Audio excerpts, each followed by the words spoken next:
Hello everyone, welcome to What If Issei Was Devil Among Devils Season 2 Part 2 Chapter 16. Now, Chai-ho, Rias urged as she took a sip of her tea. We went over this. It was the final day of their training camp and after a hard day's training, the crimson-haired girl had given her peerage the rest of the night off to rest. She and her servants were currently seated around the sitting room with the three fallen angels while Issei's servants took care of dinner. Issei himself had been bound and gagged inside the dining room. It was probably for the best. In the meantime, Rias had decided to utilize the remaining time they had to teach Chai-ho and Asia the basic knowledge they needed in the underworld. The main governing body of the fallen angels is called the Grigori, Kalawiner told her. Can you name any of its leaders? Well, I can only remember two of them completely, the brown-haired girl muttered. There's Azazel, the governor general, and Shemazai, the vice governor general. There are others: Armrose, Barakwil, Tamiel, Bibin something and Cocaine. Enemu, Kakabiel and Sheriel, the blue-haired fallen angel corrected her. Please memorize them properly. This is basic stuff. It's the same as knowing the Prime Minister and Vice Prime Minister of Japan, as well as the leaders of the surrounding countries. There's too many. Chai-ho exclaimed with a huff. Two is enough. What do those other leaders do, anyway? Well, Armrose-sama is the head researcher of anti-magic, Yuma began listing them off. Sahariel-sama is the head researcher of the moon and its effects on the supernatural. Penemu-sama is the chief secretary. Okay, never mind, the brunette said quickly, prompting the fallen angel to smirk at her. Moving on, Rias said. Can you name the leaders of hell, past and present? Oh, I know the current ones, Chai-ho offered. Seraphol Leviathan-sama, Falbium Asmadia-sama, Ajuka Beelzebub-sama and Serzich's Lucifer-sama. Good, the crimson-haired girl smiled. Now can you name our original leaders? The brunette chuckled nervously. Kind of. I know the original versions of the ones I just listed. There's also Belphegor Mami. And Satan-sama, Rias sighed, rubbing the bridge of her nose. If you're going to remember anything, please remember that. Not knowing his name or getting it wrong like you did with Mammon-sama will quickly earn you the ire of most devils, especially the elders who knew him in life. Even after all this time, you devils still revere him like that? Middle questioned, earning herself an alarmed glance from her fellow fallen angels. The blonde merely grinned at them cheekily. Yes, we do, the crimson-haired girl nodded. In fact, it wouldn't be a stretch to say that he is our god. You'd go that far? Kalawiner asked, shocked. I realize he was your king, but he was far more than a simple king, Rias said sharply. He was the progenitor of our entire race. He created the Mayu and the 72 pillars, gifting them with the blood of the devil. It is said that he bestowed each of the pillars with one of his own abilities. Kiba added his own knowledge. Abilities such as the Baal's power of destruction and the Phoenix's regeneration. These abilities are cherished by the devils and are seen as a sign of his favor. Unfortunately, this is also why there is so much elitism among the pillars, Rias continued. We're called pure-blooded because we gained our devilhood from Satan-sama himself, whereas other devils were created by proxy of the other Mayu or were reincarnated from other races. The crimson-haired girl let out a sigh. And it's also why my family is so insistent on this marriage, she said wearily. To ensure the survival of the pillars and our king's gifts. The room fell silent as no one was sure what to say next. Ria's servants were sending her looks of concern while the three fallen angels merely glanced at each other awkwardly. Finally, Rias shook her head and smiled. Let's move on, shall we? She spoke up, breaking the somewhat awkward silence that had descended on them. The Grimoire heiress turned to Chai-ho once again. We left off with the 7 Mayu, correct? Last would be our greatest foe, the angels of heaven. Can you name their leaders? Ooh. Asia exclaimed, raising her hand excitedly. May I answer this one, but you? Rias let out a small giggle at her servant's enthusiasm. Very well, she conceded, smiling when Chai-ho let out a relieved sigh. Please enlighten our friend, Asia. The former nun actually stood and walked to the front of the room as though she were about to give a lecture, much to the amusement of her fellow servants. Heaven is led by the Holy Father, she told them, pulling out a pair of reading glasses and slipping them onto her face. He sits atop the throne of heaven and watches over his children. The throne is guarded by the seraphim, the purest and most powerful of God's angels. There are 10 seraphim in total and are led by the 4 archangels. Michael, Raphael, Uriel and Gabriel. Rias chuckled. You really worship them, don't you? The blonde nodded, an embarrassed flush on her face at being caught rambling. I used to read about them in the Bible every day, Asia said, a slightly saddened look on her face. But now, I can't even get through a single verse without getting a headache. As though to demonstrate, the nun rushed to her seat, whereupon sat a small backpack. Opening the pack, she retrieved a copy of the Holy Bible. Flipping the book open, Asia found the verse she was looking for and opened her mouth to read aloud. Only to cry out as a spike of pain erupted in her head. Moo, the blonde let out a pained moan. I just wanted to read this verse about Gabriel, it was my favorite. That's only natural, Rias said, once again taking a sip of her tea. You're a devil now, Asia. Reading God's words is akin to stabbing yourself in the eye. I'm actually surprised that you can even hold a Bible.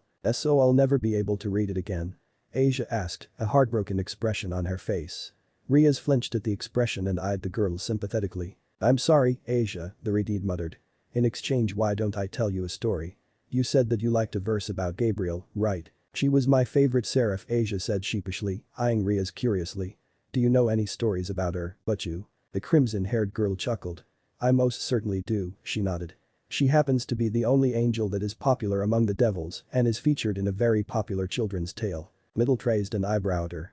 An angel that's popular with devils. She shook her head. What's this world coming to? Rias smiled. Well, she's known as the most beautiful woman in heaven, she reasoned. But it also helps that this particular story involves our king as well. Satan-sama? Chiho asked curiously. Indeed, Rias said with a wink.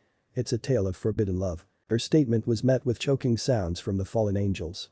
Love? Middle demanded incredulously, glancing at Yuma out of the corner of her eye. The black-haired angel had frozen, her stare was set on Rias, unblinking. Long ago, during the final years of the Great War, the Archangel Gabriel descended to Earth to meet with the Demon King, the crimson-haired girl began. As you can probably surmise, there would have been opposition on both sides, so their meeting was kept secret, even from God and the other Mau. Now, as you probably know, Gabriel is the angel of kindness, Rias continued. She told him of her dream. A world without violence and hatred, a world where their factions could live together in peace. At first, he was simply amused by her naivety and told her that peace could not exist between heaven and hell. She had expected this, however, and merely asked to meet with him again.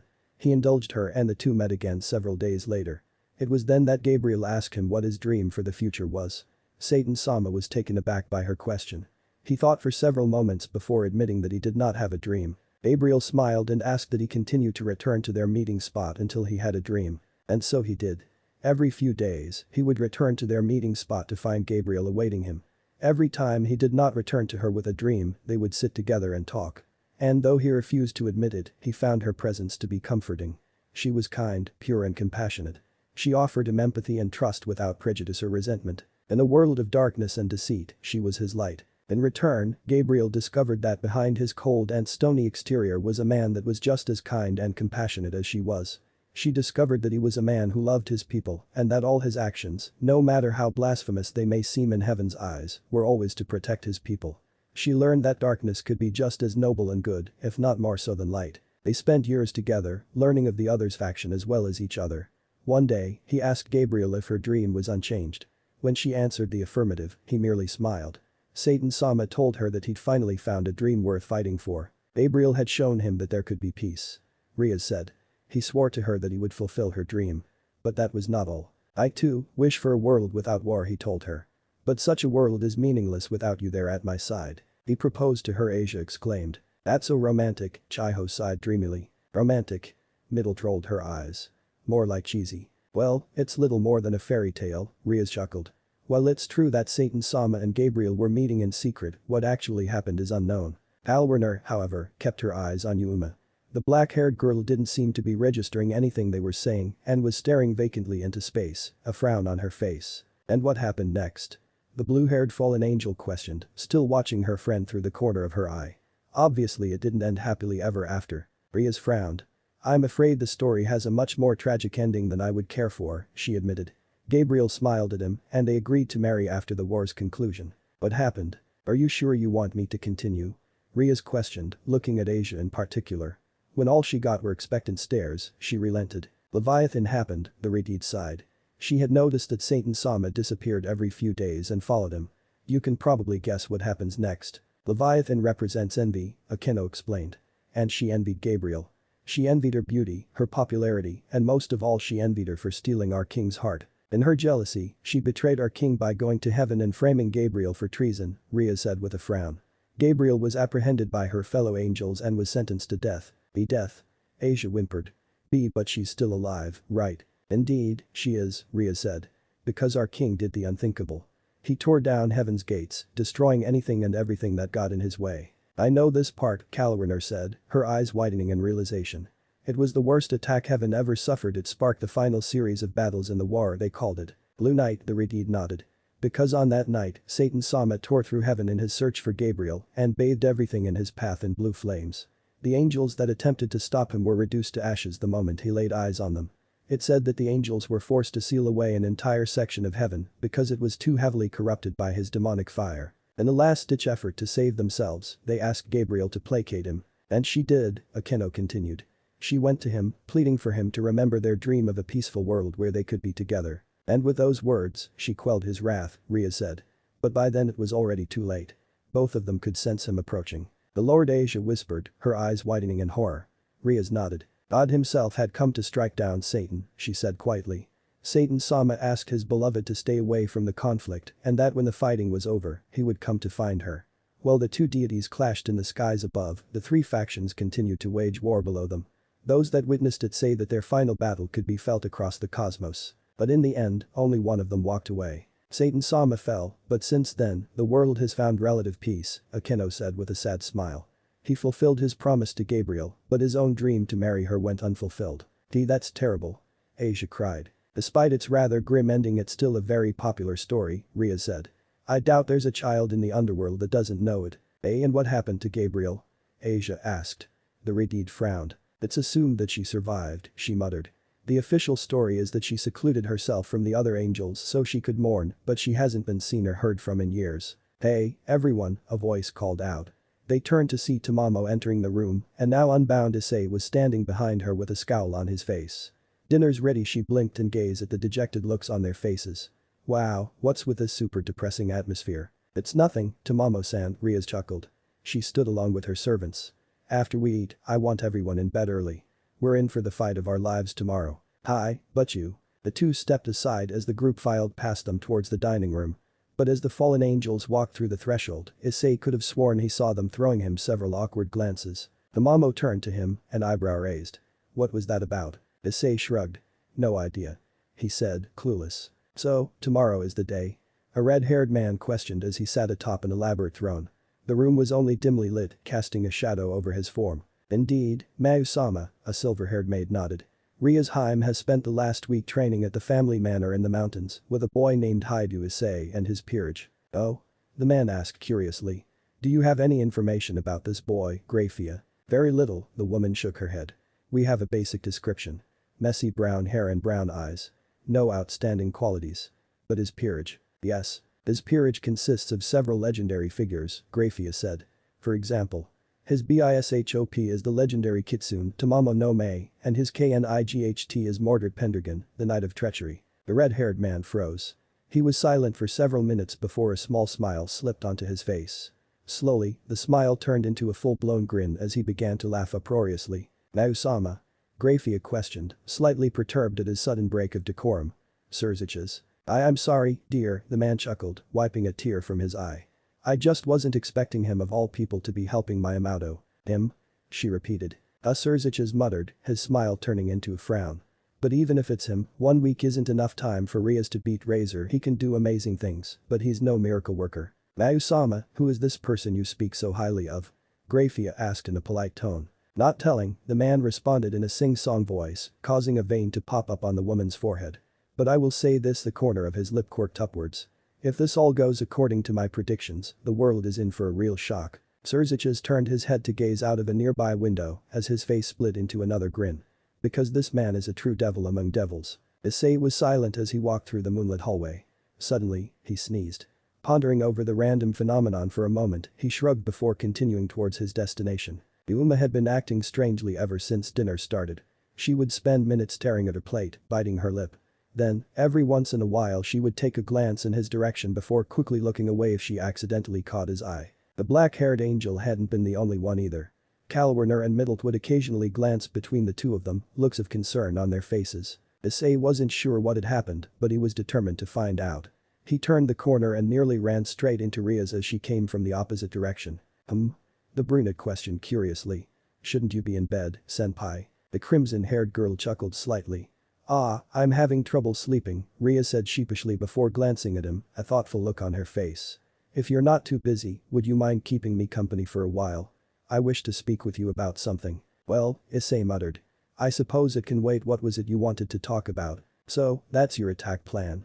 The brown-haired boy questioned as the two of them sat within a stone gazebo on the manor grounds. Yes, Rias nodded. But I can tell by the look on your face that you don't entirely agree with it. There are a few points that I disagree with, Issei admitted. You're keeping the phoenix tears with you. Why? We're only allowed one vial per game, the heiress said in her defense. But you're keeping Asia with you as well, Issei countered. Keeping both with you is overkill, especially when they could be put to better use someplace else. I agree that sending Asia to the front lines would be suicide. You'd have to send someone to protect her, wasting manpower. That leaves us with the phoenix tears. Your best bet would be to give it to Kiba or Akeno. I see, Rias murmured. She let out a dark chuckle. And here I was thinking my plan was perfect. I'm such a fool. Issei could sense there was another meaning behind those words. Senpai. If I had just refused the raiding game, I could have had until my college graduation to plan and prepare, the crimson-haired girl said bitterly. Razor showing up, mocking and challenging me, it was all a setup by my family. Your grandmother? The brunette questioned, recalling Ria's words that day. Lasara stole Gremory, she explained. She's not actually my grandmother.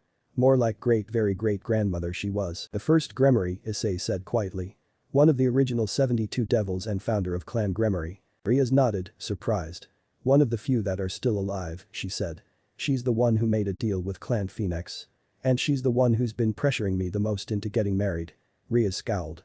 But she's only interested in expanding her power and influence. Meanwhile, Issei's mind was going a mile a minute. Lasara.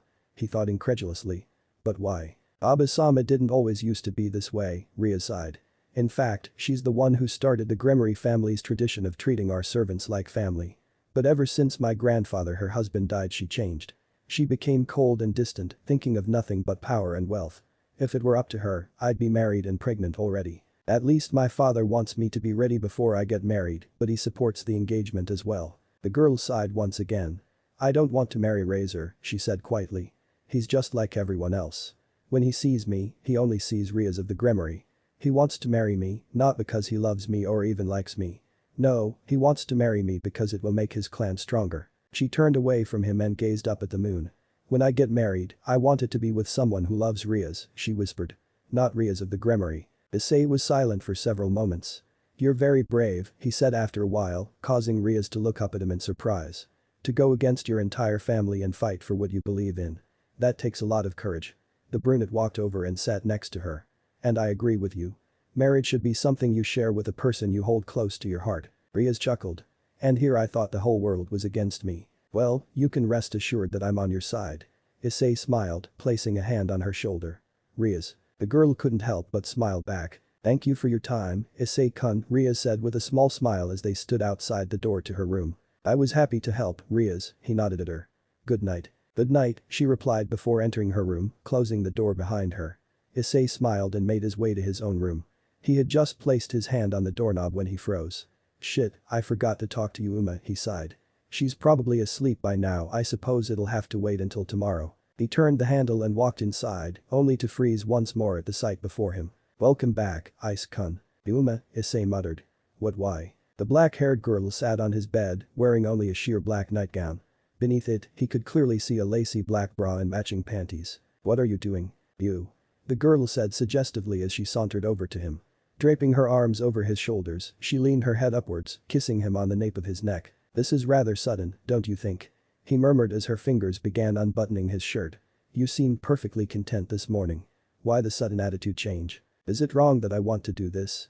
She whispered huskily as she pulled him towards the bed. Do you find me so unpleasant that the thought of making love with me repulses you? Would you prefer one of your servant girls? Or Gabriel? Issei's eyes widened and he pulled away from her. Who told you about her? Rias did, Yuma said, obviously upset. Why didn't you tell me? Yuma Issei sighed, running a hand through his hair. All that stuff with Gabriel, it was all in the past. And it's not something I like to talk about. I haven't seen or heard from her in years. Not even Michael knows where she is anymore. She still sends messages to heaven every now and then to let them know that she's okay. But she doesn't let anyone know where she is or how to contact her. Do you still love her? She asked quietly. Issei paused. Yes. I do, he admitted. Even after all this time, I can't just forget her. I still care for her and I think I always will. And what am I to you? She questioned, averting her eyes. Issei placed a hand under her chin and gently lifted her head to look at him. You're my Yuma-chan, he said with a small smile. Someone that I love and cherish. Rainer? Call me Rainer, she requested. I don't like the name Yuma very much. I only chose that name because I planned on killing you at sunset. As you wish, he leaned forward and kissed her gently. My lovely fallen angel Rainer. My handsome demon king, the black-haired girl whispered, placing both hands on his cheeks. Can you show me your true form? What? Issei asked, surprised. Why? It's just there's this whole other side of you that I don't know, she said quietly. And I want to know. Can you show me? Issei paused for a moment before closing his eyes. Rainer watched on in silent awe as his features began to warp before her eyes. Here it is, he said softly as he gazed down at her. The girl traced his features gently, her eyes roaming his form, memorizing every inch. You look so different, she whispered. But at the same time you're exactly the same. I told you, he chuckled. I lied to you about who I am. I never lied to you about the kind of person I am. Rainer was silent for several moments, and Issei's eyes widened in surprise when two jet black angel wings erupted from her back. And this is who I am, she said quietly. You're beautiful, Issei murmured, gently running his hand along one of her wings. He turned his gaze towards her face and stared deeply into her eyes. Slowly, he leaned forward and kissed her once more. Eyes, she said softly as they fell onto the bed once again. He murmured, kissing her collarbone. Be gentle. I will. In her room down the hall, Ria's entire face was flushed red. She attempted to block out the sounds coming from Issei's room with her pillow to no avail. Yuma seemed determined to make as much noise as possible. Damn you, father, the Redeed muttered as she heard the fallen angel let out a particularly loud moan. Why in the world would you not get the walls soundproofed? Ria sighed and continued to stare at the ceiling blankly. Faster, Ice, go faster. Her eye twitched and she let out another sigh. Oh, well, Ria's thought as one of her hands began creeping downward. I'll have to wash my panties tomorrow. Might as well wash the sheets, too. Nausama? Grafia asked incredulously. Why are you crying? I don't know, Grafia, Serzicha sobbed as he began hugging Aria's plushie he had pulled out of nowhere. I don't know. Chapter 17. Issei was silent as he and the others sat waiting in the occult research clubroom. He watched Rias take a sip of her tea. Although the crimson-haired princess exuded a relaxed demeanor, Issei could still read the small signs in her posture that made her nervousness apparent. Today was the day that the raiding game was to take place. Ria's servants had taken to milling about the room. Some, naturally, appeared more nervous than others. While Luceno was drinking tea in an attempt to soothe her nerves, Kaneko was adjusting the straps of her fighting gloves every few minutes. Meanwhile, Kiba was polishing his sword, twitching every so often in anticipation. All of them save Asia and Chiho were wearing their school uniforms. The blonde girl had instead chosen to wear her old nun habit while the brunette had simply worn her casual clothing. And it was these two who were the most agitated. Asia was currently curled up in a chair, muttering small prayers to herself and flinching from the burning headache she received for her trouble. Meanwhile, Chiho was fidgeting about in her seat and glancing about the room worriedly. It was only when the brown-haired girl began to breathe erratically that Issei finally decided to speak up. All of you. Relax. He said firmly. We've only been training a week, Asia murmured. These people have been participating in and winning raiding games for years. How are we supposed to beat someone who's immortal? Chiho asked helplessly. If that's your mentality going into battle, then you've already lost, Ashia said sternly. There is always a path to victory. This battle is no different. While the Phoenix clan possesses near-instant regeneration, it is not without its limits, Issei nodded. There are two ways of defeating them. Rias. The first would be to outlast him, the crimson-haired princess said quietly. While he heals near instantaneously, his stamina is not limitless. If we can force him to regenerate enough times, he'll end up exhausting himself. That strategy is only viable if most of you survive until the very end, Issei explained. With a barrage of attacks from multiple directions, you will be able to wear him down. The second method would be to break his spirit, Ashia said. If he doesn't have the will to keep fighting, he will be unable to regenerate. He will most likely surrender in this scenario. How are we supposed to break his spirit? Asia asked quietly. That, I do not know. Issei admitted. You would have to ask Rias. She knows him far better than I. The Redeed was silent as they all turned to her. After several moments, she spoke up. Razor is a cold and arrogant man, Rias said softly. The only way to break his spirit would be to utterly crush him in battle. So we really only have one way to beat him, Kiba muttered. We have to defeat his entire peerage. Survive until the very end and defeat Razor himself. It seemed that the conversation had only caused the feelings of hopelessness in the room to amplify. You have one element in your favor, Suzuki spoke up, drawing everyone's attention to her. The element of surprise. Razor is, as you said, an arrogant man. He will underestimate you. You must use that to your advantage. You will have to defeat his forces swiftly and decisively before they have a chance to respond. Just then, the door to the clubroom opened and two figures stepped inside. Sona Kaicho? Tsubaki Fukakeicho? Chiho questioned. What are you two doing here? There's going to be a live broadcast so that our families can watch, Rias explained to her. Sona and Tsubaki are responsible for broadcasting it. That, and it's Ria's first rating game, Sona said in an even tone. I wouldn't miss this for anything. Scouting your future competition? The Redid questioned, smirking at her. The corners of Sona's lip quirked upward, but she didn't reply. Suddenly, a magic circle appeared on the floor, shattering the jovial atmosphere that Sona's arrival had brought. Slowly, a figure emerged from the light. Issei's eyes widened, his jaw nearly dropping in shock. Ashia appeared similarly stunned. It was a young woman in her early 20s, with silver-colored hair and matching eyes. Her long hair flowed all the way down to her waist, with 2 braids framing either side of her face. She wore a blue and white French-made outfit with long sleeves and a white headband. Lucinda? Issei muttered in shock. The woman was taken aback by his reaction. Her surprised expression lasted only a moment before her eyes narrowed at him. Lucinda? Rias asked in confusion. Who is that? This is Grafia, my brother's wife and Quen. I see, the brunette murmured. He shook his head, as though to clear his head of unbidden thoughts. I apologize.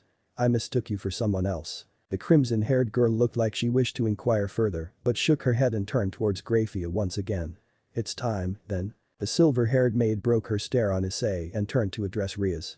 Yes, in a few moments, we will use this magic circle to transport you and your peerage to the battlefield. Ano Chiho began, raising her hand.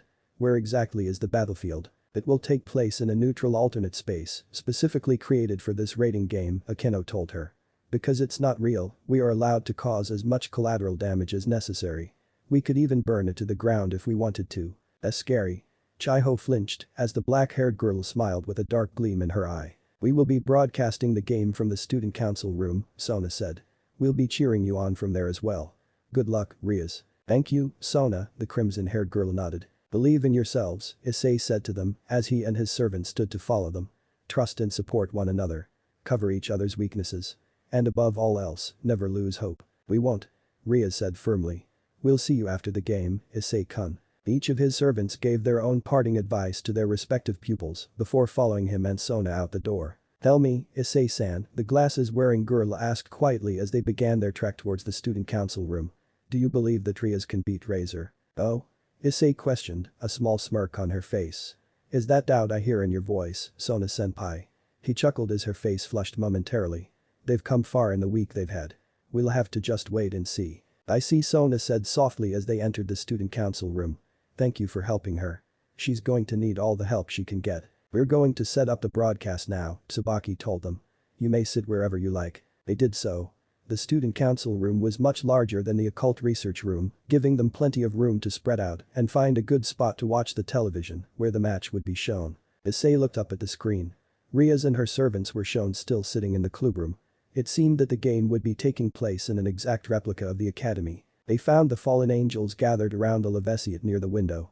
I hope they haven't been giving you too much trouble, the brown-haired boy remarked as he sat down next to his girlfriend. Sona's made sure everyone knows we're in your custody, Kaloriner explained. Nobody wanted to challenge her authority here at the academy, so we should be fine. Middled, meanwhile, raised an eyebrow. The game's taking place here? She questioned. Wouldn't that give Rias a tactical advantage? It was Razor Sama's suggestion, a voice explained to them. The group turned to see Grafia entering the room, staring at them with a stoic expression on her face. He said, and I quote, I wish for her to feel at home when I utterly crush her. Unquote. What a prick, Middled muttered. Grafia turned her gaze towards Issei. You are Haidu Issei, correct? Indeed. He nodded. And you are Grafia Lucifuge, the silver-haired queen of annihilation. But I am, the silver-haired woman said, her eyes narrowed. Now, tell me. How is it that you know my elder sister? I don't know what you're talking about, Issei shrugged. Do not play games with me, Grafia said sharply. How is it you know the name Lucinda Lucifuge? She was banished from our clan centuries before I was born. She was erased from history, my family made sure of that. How is it you know that name? I must ask you to refrain from speaking to our master that way, Tamamo said coolly. Grafia glanced at the girl, her fox ears in particular, before looking back at Issei. Who are you? She questioned, her voice considerably calmer. To have gathered legends into your service. You have fallen angels serving under you. Even Mao-sama speaks highly of you. I can only wonder why is that. Let's just say that Surziches and I have quite a history together, Issei said dismissively. Now, don't you have a rating game to referee? It looks like they've already finished discussing their battle strategy. They're waiting for you to announce the start of the match. Rafia glanced up at the screen to see Rias, Razor, and their respective peerages waiting impatiently for the game to start. She looked back at Issei with an expression that clearly said this isn't over. The silver-haired woman walked over to a nearby intercom and began to speaking into it. Meanwhile, Tamamo turned to Issei, a single eyebrow raised. "Lucinda Lucifuge?" she questioned. "Who is she?" Mordred demanded. Issei ignored them, instead sharing a concerned look with Ashiya. "Issei-sama," he began. "Do you think she?" The brunette boy shook his head. "We'll talk about it later," he said, his mouth set into a thin line. His servants gave him one last look before turning back to the television screen. "I apologize for the delay." Grafia's voice spoke over intercom. "This is an unofficial rating game between Razor Phoenix and Rias Gremory. Looks like they're finally ready to start," Rias muttered. "I wonder what took so long." As you can see, the battlefield for this game will be an exact replica of Kuo Academy, a private school in Japan. Rias Gremory will be based at the Occult Research Clubroom in the old school building. Razor Phoenix will be based at the principal's office in the new school building. The game will end when a king is either defeated or surrenders. Devils, prepare yourselves. The rating game starts now. "This is it," Rias said, standing up. She looked at each and every one of her servants. "Issei-kun and his allies spent an entire week making us stronger. We're not going to disappoint them. Hi, but you all know the plan, now let's go and win." "Interesting," Ashiya murmured as they watched several of Razor's PAWNs rapidly approaching a waiting Kiba, Kaneko and Akeno. "She intends to lure them into a trap." "The logical plan," Issei said. "Normally, someone with as few servants as Rias would be unwilling to risk so many pieces this early on in the game. Razor will not be expecting such a strong opposition. Let's just hope that they can keep this up." Razor Phoenix's 3 PAWNs have retired. Grafia's voice said coolly over the intercom. "Excellent," Rias nodded. She turned towards Chiho and nodded. "You're up next, Chiho. Kaneko will meet you in the gym." "Okay," the brunette girl said quietly. Rias watched her slowly stand up, her legs noticeably shaking. Rias frowned at her. "Chiho," the redhead said firmly, causing the younger girl to flinch. The Gremory heiress stood from her desk and strode over to her. Chiho flinched once again as Rias raised her arms and pulled her into a hug. "Everything will be fine," Rias said softly. "Believe in yourself." She raised one of her hands and waved it over Chiho's head while murmuring something indiscernible. The shorter girl gasped as she felt a surge of power coursing throughout her body. You feel it, right?" the redhead asked with a small smile. "When you first activated your sacred gear, I had to seal away a great portion of your power because your body was unable to endure that much stress. That spell was me unsealing a portion of it." "This is amazing," Chiho whispered, invigorated by this new strength. "Now, go," Rias commanded. "Why yes, but you."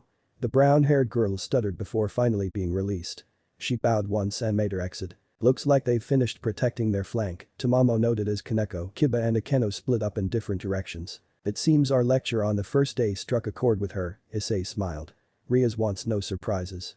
That includes PAWNs sneaking into their base and promoting to QUEN.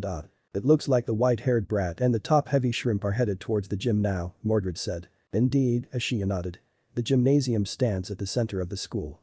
Whomever controls it will have a significant tactical advantage over the battlefield, but can they gain control over it? Oh, I think we're in for a real shock," Issei smiled mischievously. It's pretty dark in here," Chiho murmured as she entered the gym behind Kaneko. "Scared?" the white-haired girl asked.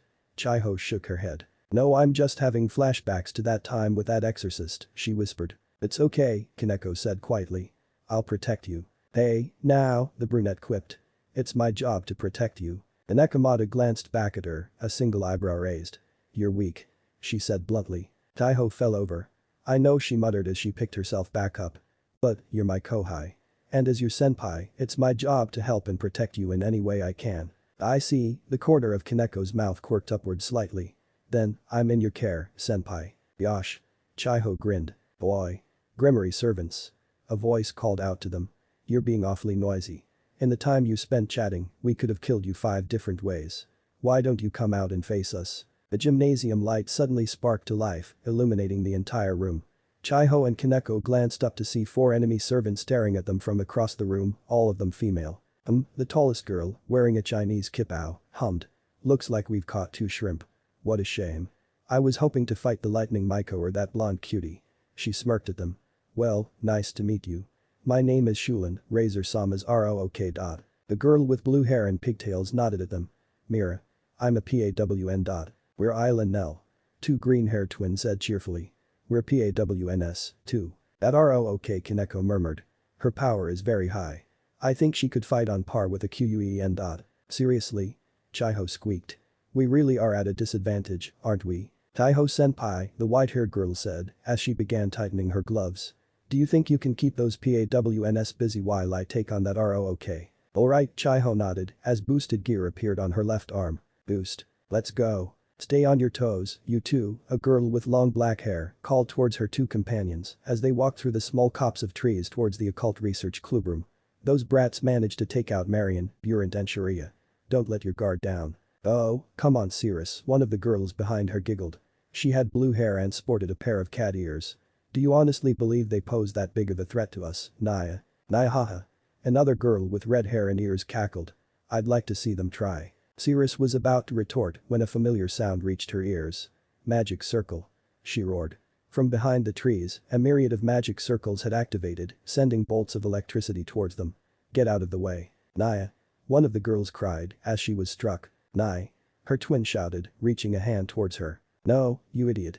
Cirrus screamed from where she had leapt to avoid the lightning strikes. But it was too late.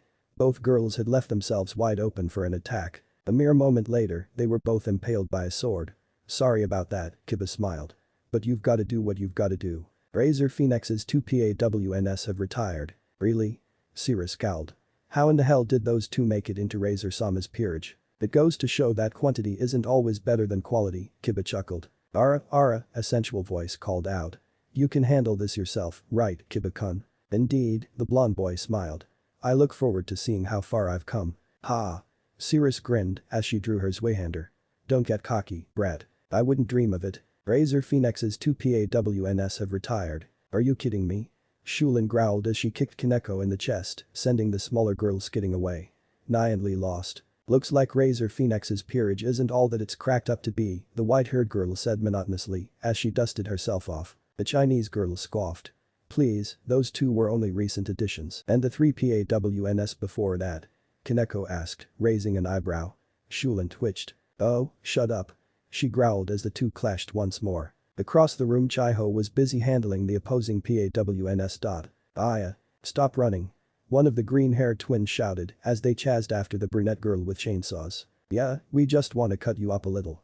Her sister agreed. You people are insane. Chiho screamed as she ducked beneath a slash from one of the twins.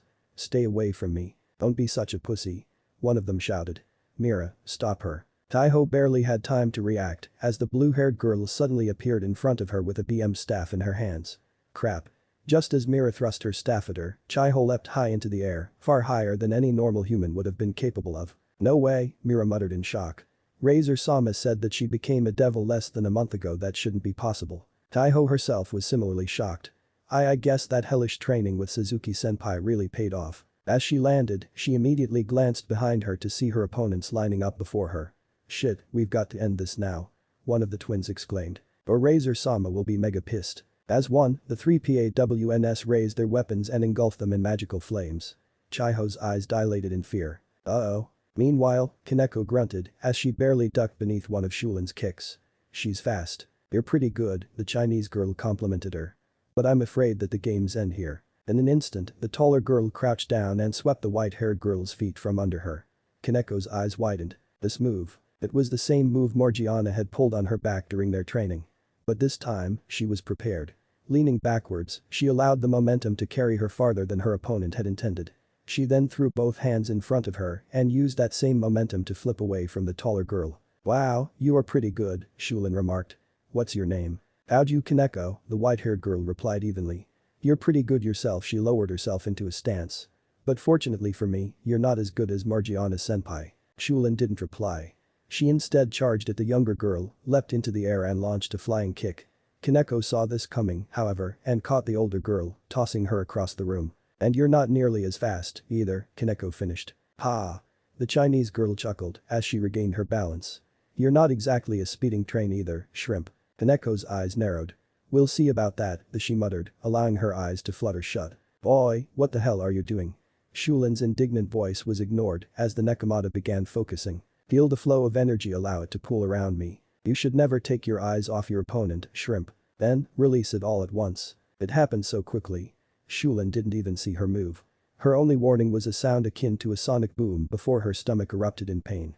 One moment, the white-haired girl was standing across the room, then the next, she was burying her fist into the taller girl's abdomen. Blood spouted from the Chinese girl's mouth as she was sent hurtling across the room and clear through the wall of the gymnasium. Kaneko's eyes widened upon seeing this. "Crap," she exclaimed. "We were supposed to keep them inside." However, as she made to go retrieve the taller girl, she suddenly collapsed. Kaneko let out a shriek of pain as she felt the muscles in her legs being torn to shreds. What the hell happened? Middle asked in shock as they watched Kaneko writhing in agony on the television screen. "That idiot," Tamamo whispered. Her hand was covering her mouth as she watched with horrified eyes. "I told her she wasn't ready to try prana burst yet. Her muscles aren't used to being saturated with that much chakra." "You had an entire week," Mordred growled. "Did you spend it twiddling your thumbs or something?" The kitsune glared at her murderously. "She wasn't comfortable enough to start practicing until 2 days before the game," Tamamo snapped. "I know you're unfamiliar with this concept, but there's something called consideration towards others." "Enough," Issei broken. "What's done is done. Getting angry won't solve anything." Issei placed a hand on Tamamo's shoulder and began rubbing circles with his thumb in an attempt to calm her. "I know you're worried about her," he said softly. "But just wait for the time being. We'll go and see her after the match ends." The fox girl sighed but leaned into his touch nonetheless. "Yes, master." "Kaneko-chan." Chiho shouted as she saw the younger girl collapse. "Keep your eyes on your opponent," Mira exclaimed as she swung at the brunette with her flaming staff. "Damn it."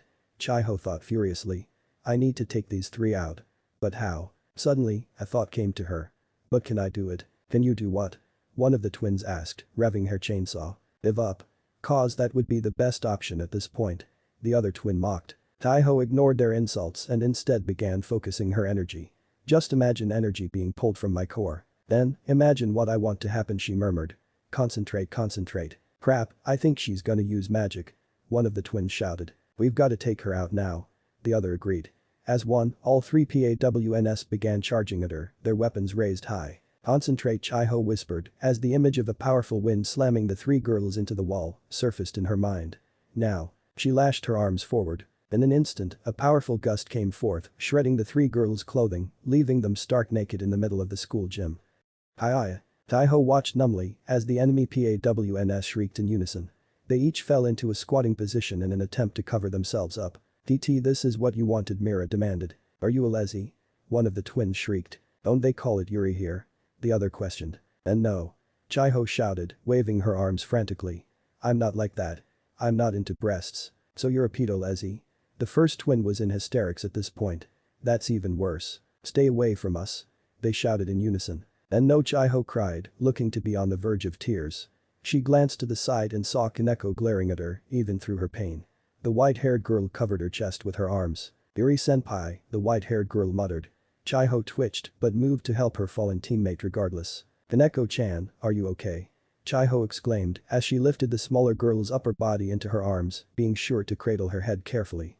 "What happened?" Nekomata sighed. "I was an idiot," she said softly. "Tamamo ni warned me, but I did it anyway." She shook her head. "You have to go after Shulen. I accidentally punched her through the wall." "I'm not leaving you here," the brunette said firmly. "Oh?" Kaneko snapped. "I'm just dead weight like this. Our goal is to beat Razor Phoenix. That's all that matters. We need to stick to the plan." "No." Chiho shouted in return, causing the white-haired girl to flinch and look up at her in surprise. "I'm not leaving you behind." Kaneko stared at her. "Why?" she asked after a while. Taiho was silent for several moments before sighing. It has something to do with my training." The brown-haired girl collapsed to her hands and knees, covered in dirt and gasping for breath. A stoic Suzuki stood before her, not a speck of dust on the black-haired girl's clothes. "Why am I doing this again?" Chiho coughed as she resisted the urge to pass out right then and there. "To make you stronger," Suzuki said coolly. "As you are now, even a fresh genin straight out of the academy could destroy you in a fight." "Well, sorry for not being some super ninja," the brunette muttered bitterly. "Ha!" the raven-haired girl scoffed, crossing her arms. "You think I was any different than you are when I first started? I'll be honest with you, I was probably even worse off than you are right now. But I changed that with hard work and determination." Taiho looked up at her strangely. "Why?" she asked after a while. "Why?" Suzuki repeated, raising an eyebrow. Slowly, a small, almost imperceptible smile made its way to her face. "So that I could protect someone important to me, eh?" the younger girl questioned with a shocked expression on her face. "Why so surprised?" The kunoichi asked with a bemused smirk. Well, I just never pictured ninjas to be like that, Chiho said honestly. I've always thought of them as cold-hearted killers. And well, I don't exactly seem like the warm and fuzzy type. Suzuki finished her statement, a full-blown smirk on her face now. You'd think that about shinobi these days, wouldn't you? But even among assassins, there is a certain sense of honor, especially in my village. Your village? Suzuki was silent. She seemed to be reminiscing on a different place at different time. Finally, after several moments of silence, Suzuki turned to face her. The normally aloof girl's face had become serious stern, almost. Listen, brat, she said. In my village, there was a single principle held above all else. The Hokage, the leader of my village, made sure to drill it into all of our heads early on in our training. The black-haired girl stooped down to look her in the eye. So, if there's one thing I want you to learn from me, it's this, she said. Those who break the rules are trash, but those who abandon their comrades are worse than trash. Suzuki. Chiho. A voice called out to them. It's time for dinner. Let's go. Never forget that. The black-haired girl stood and began walking away, leaving a stunned Chiho staring after her. Those who break the rules are trash, Chiho repeated firmly as she hefted Kaneko onto her back. But those who abandon their comrades are worse than trash. Kaneko sighed, but a small smile made its way onto her face. Fine, she said as Chiho began half carrying, half dragging her out of the gym. When the two of them were far enough away from the building, they looked up to see a Keno flying high and above it. An enormous magic circle appeared below her, causing a massive bolt of lightning to strike the building. The result was a massive explosion that could be seen for miles. Razor Phoenix's 3 PAWNs have retired. We need to get you back to Asia, Chiho smiled. Then, we can, senpai. Kaneko suddenly shouted, her eyes widening. Watch out. Huh? Wah, she was cut off as the tiny girl used her immense upper body strength to hurl her across the schoolyard. Just as Chiho hit the ground, she heard and felt a large explosion several yards away from her, right where Kaneko had been moments earlier. Kaneko-chan. Chiho cried out in shock. She rushed towards the newly formed crater and saw the white-haired girl lying motionless amid the rubble. Chiho slid down the small slope and gently lifted the tiny girl in her arms. Taiho-senpai, Kaneko murmured, a small smile making its way to her face. You're a good senpai and a good friend. Kaneko-chan, Chiho whispered, tears welling up in her eyes. Win. The white-haired girl said simply as her body began to disperse into particles of light. Ria's Grimory's 1ROOK has retired. Ifufu, a voice chuckled from above her. Queen takes rook. Taiho numbly tilted her head upward to see a beautiful violet-haired woman floating above her, a staff in her hands. Queen takes pawn, she said, pointing her staff directly at Chiho. It seemed that she had frozen up as simply continued to stare up at her numbly. Goodbye, PAWN of the Grimory. Unfortunately for her, whatever spell she was planning to cast was cut off since a bolt of lightning aimed at her chest forced her to dodge. Ara, Akeno muttered as she floated down and glanced at Chiho worriedly. Are you alright, Kai-chan? Akeno-senpai, Chiho whispered, her body beginning to shake uncontrollably. Chiho. Ria's voice reverberated through her mind. Now's not the time to be freezing up. But you, the brunette said, still trembling. Kaneko-chan. Whenever a piece retires from the game, they're transported to the medical ward, Ria said calmly. Kaneko will be fine. You need to focus. Just leave this to me, Chiho-chan, Akeno smiled at her reassuringly. Razor Phoenix's 1KNIGHT has retired. It seems the Kiba-kun has finished up on his end. He'll be meeting up with you farther ahead. The black-haired girl winked at her. Better get going. Taiho nodded silently and shakily began running towards the inner courtyard. Akeno watched her go for a moment before returning her attention to her new opponent. Ifufu, the violet-haired woman chuckled as fire began dancing within the palm of her hand. I've wanted to fight you for a long time, Lightning Maiko. Ara, Akeno giggled as electricity began crackling around her body. I'm honored you feel that way, you Balloona the Bomb Queen. Razor has lost 9 servants, Ashiya murmured. 1KNIGHT and all of his PAWNs. Whereas Rias has lost 1 ROOK. That means she's winning, right? Middle questioned. If they had started with an even amount of servants, yes, Kalawiner said. But Razor has so many servants, he can afford to sacrifice them, whereas even one loss for Rias can be devastating. I hope Kaneko is okay, Yuma piped in worriedly. Issei glanced at the door. Tamamo had left the moment Kaneko retired from the game. Morgiana had followed her at a more sedate pace. Aoju-san is being attended to by the best healers from the Grimory and Phoenix clans, Grafia told them from where she was sitting at the intercom. And besides, the fox is with her, Mordred said offhandedly. She's the best healer there is. Oh, this is odd, Issei couldn't resist teasing her. You're complimenting Tamamo, Mordred. Has anyone seen any aerially inclined pigs recently? Suzuki questioned. It was unseasonably cool the last time we visited the Underworld, she quipped. Mordred's face flushed as everyone turned on her. Well, it's not like I hate her, the blonde knight said defensively, before pausing. Well, maybe just a little bit, she admitted. But it's a friendly kind of hate, you know. That made no sense whatsoever, Middle deadpanned. Issei chuckled slightly as the small group continued their relentless teasing. He glanced up at the screen to see Chiho meeting up with Kiba. Kiba-san, Chiho muttered as two met in the inner courtyard. They slowed down to a brisk walk. Kaneko-chan. I know, Kiba said with a grimace. I heard the announcement. This will really mess up Butchu's plan. But I know we can pull through. Butchu will come up with something. It won't matter what she comes up with, a voice called out to them. They turned to see a brown-haired girl wearing an assortment of armor approaching them. For we will defeat you here. I am the KNIGHT that serves Razor-sama. I am Carloman. Kiba smiled and drew his sword. I am the KNIGHT of the Gremory Kibayudo. Carloman returned his smile. I am glad you have the courage to face me head-on, Kibayudo, her smile turned into a frown. However, you have been injured, correct? Kiba-san? Chiho asked in surprise. The blonde boy merely smiled once again. That other phoenix KNIGHT was a real handful, he said. She managed to get in a few good shots on my legs before I defeated her. I see, Carloman sighed. It would be a shame to fight a crippled opponent. Oh, don't hold back for my sake, Kiba's smile turned fierce. I may just surprise you. Ha! Carloman laughed as she drew her own sword. I like you, Kibayudo. Let us cross blades as proper KNIGHTs, and with that the two charged at each other, clashing in the center of the courtyard. Taiho watched this in slight exasperation. How annoying, right? A voice called out, nearly causing the brunette to squeak in surprise. That Carloman is a real battle maniac. It's really uncool. The brown-haired girl turned to see an older brunette woman standing next to her, a deadpan expression on her face. Or at least, what was visible of her face, since she wore a wide opera mask on the right side of it. You're not one of those Phantom of the Opera fangirls, are you? Chiho asked warily. The older woman growled. No, she snapped.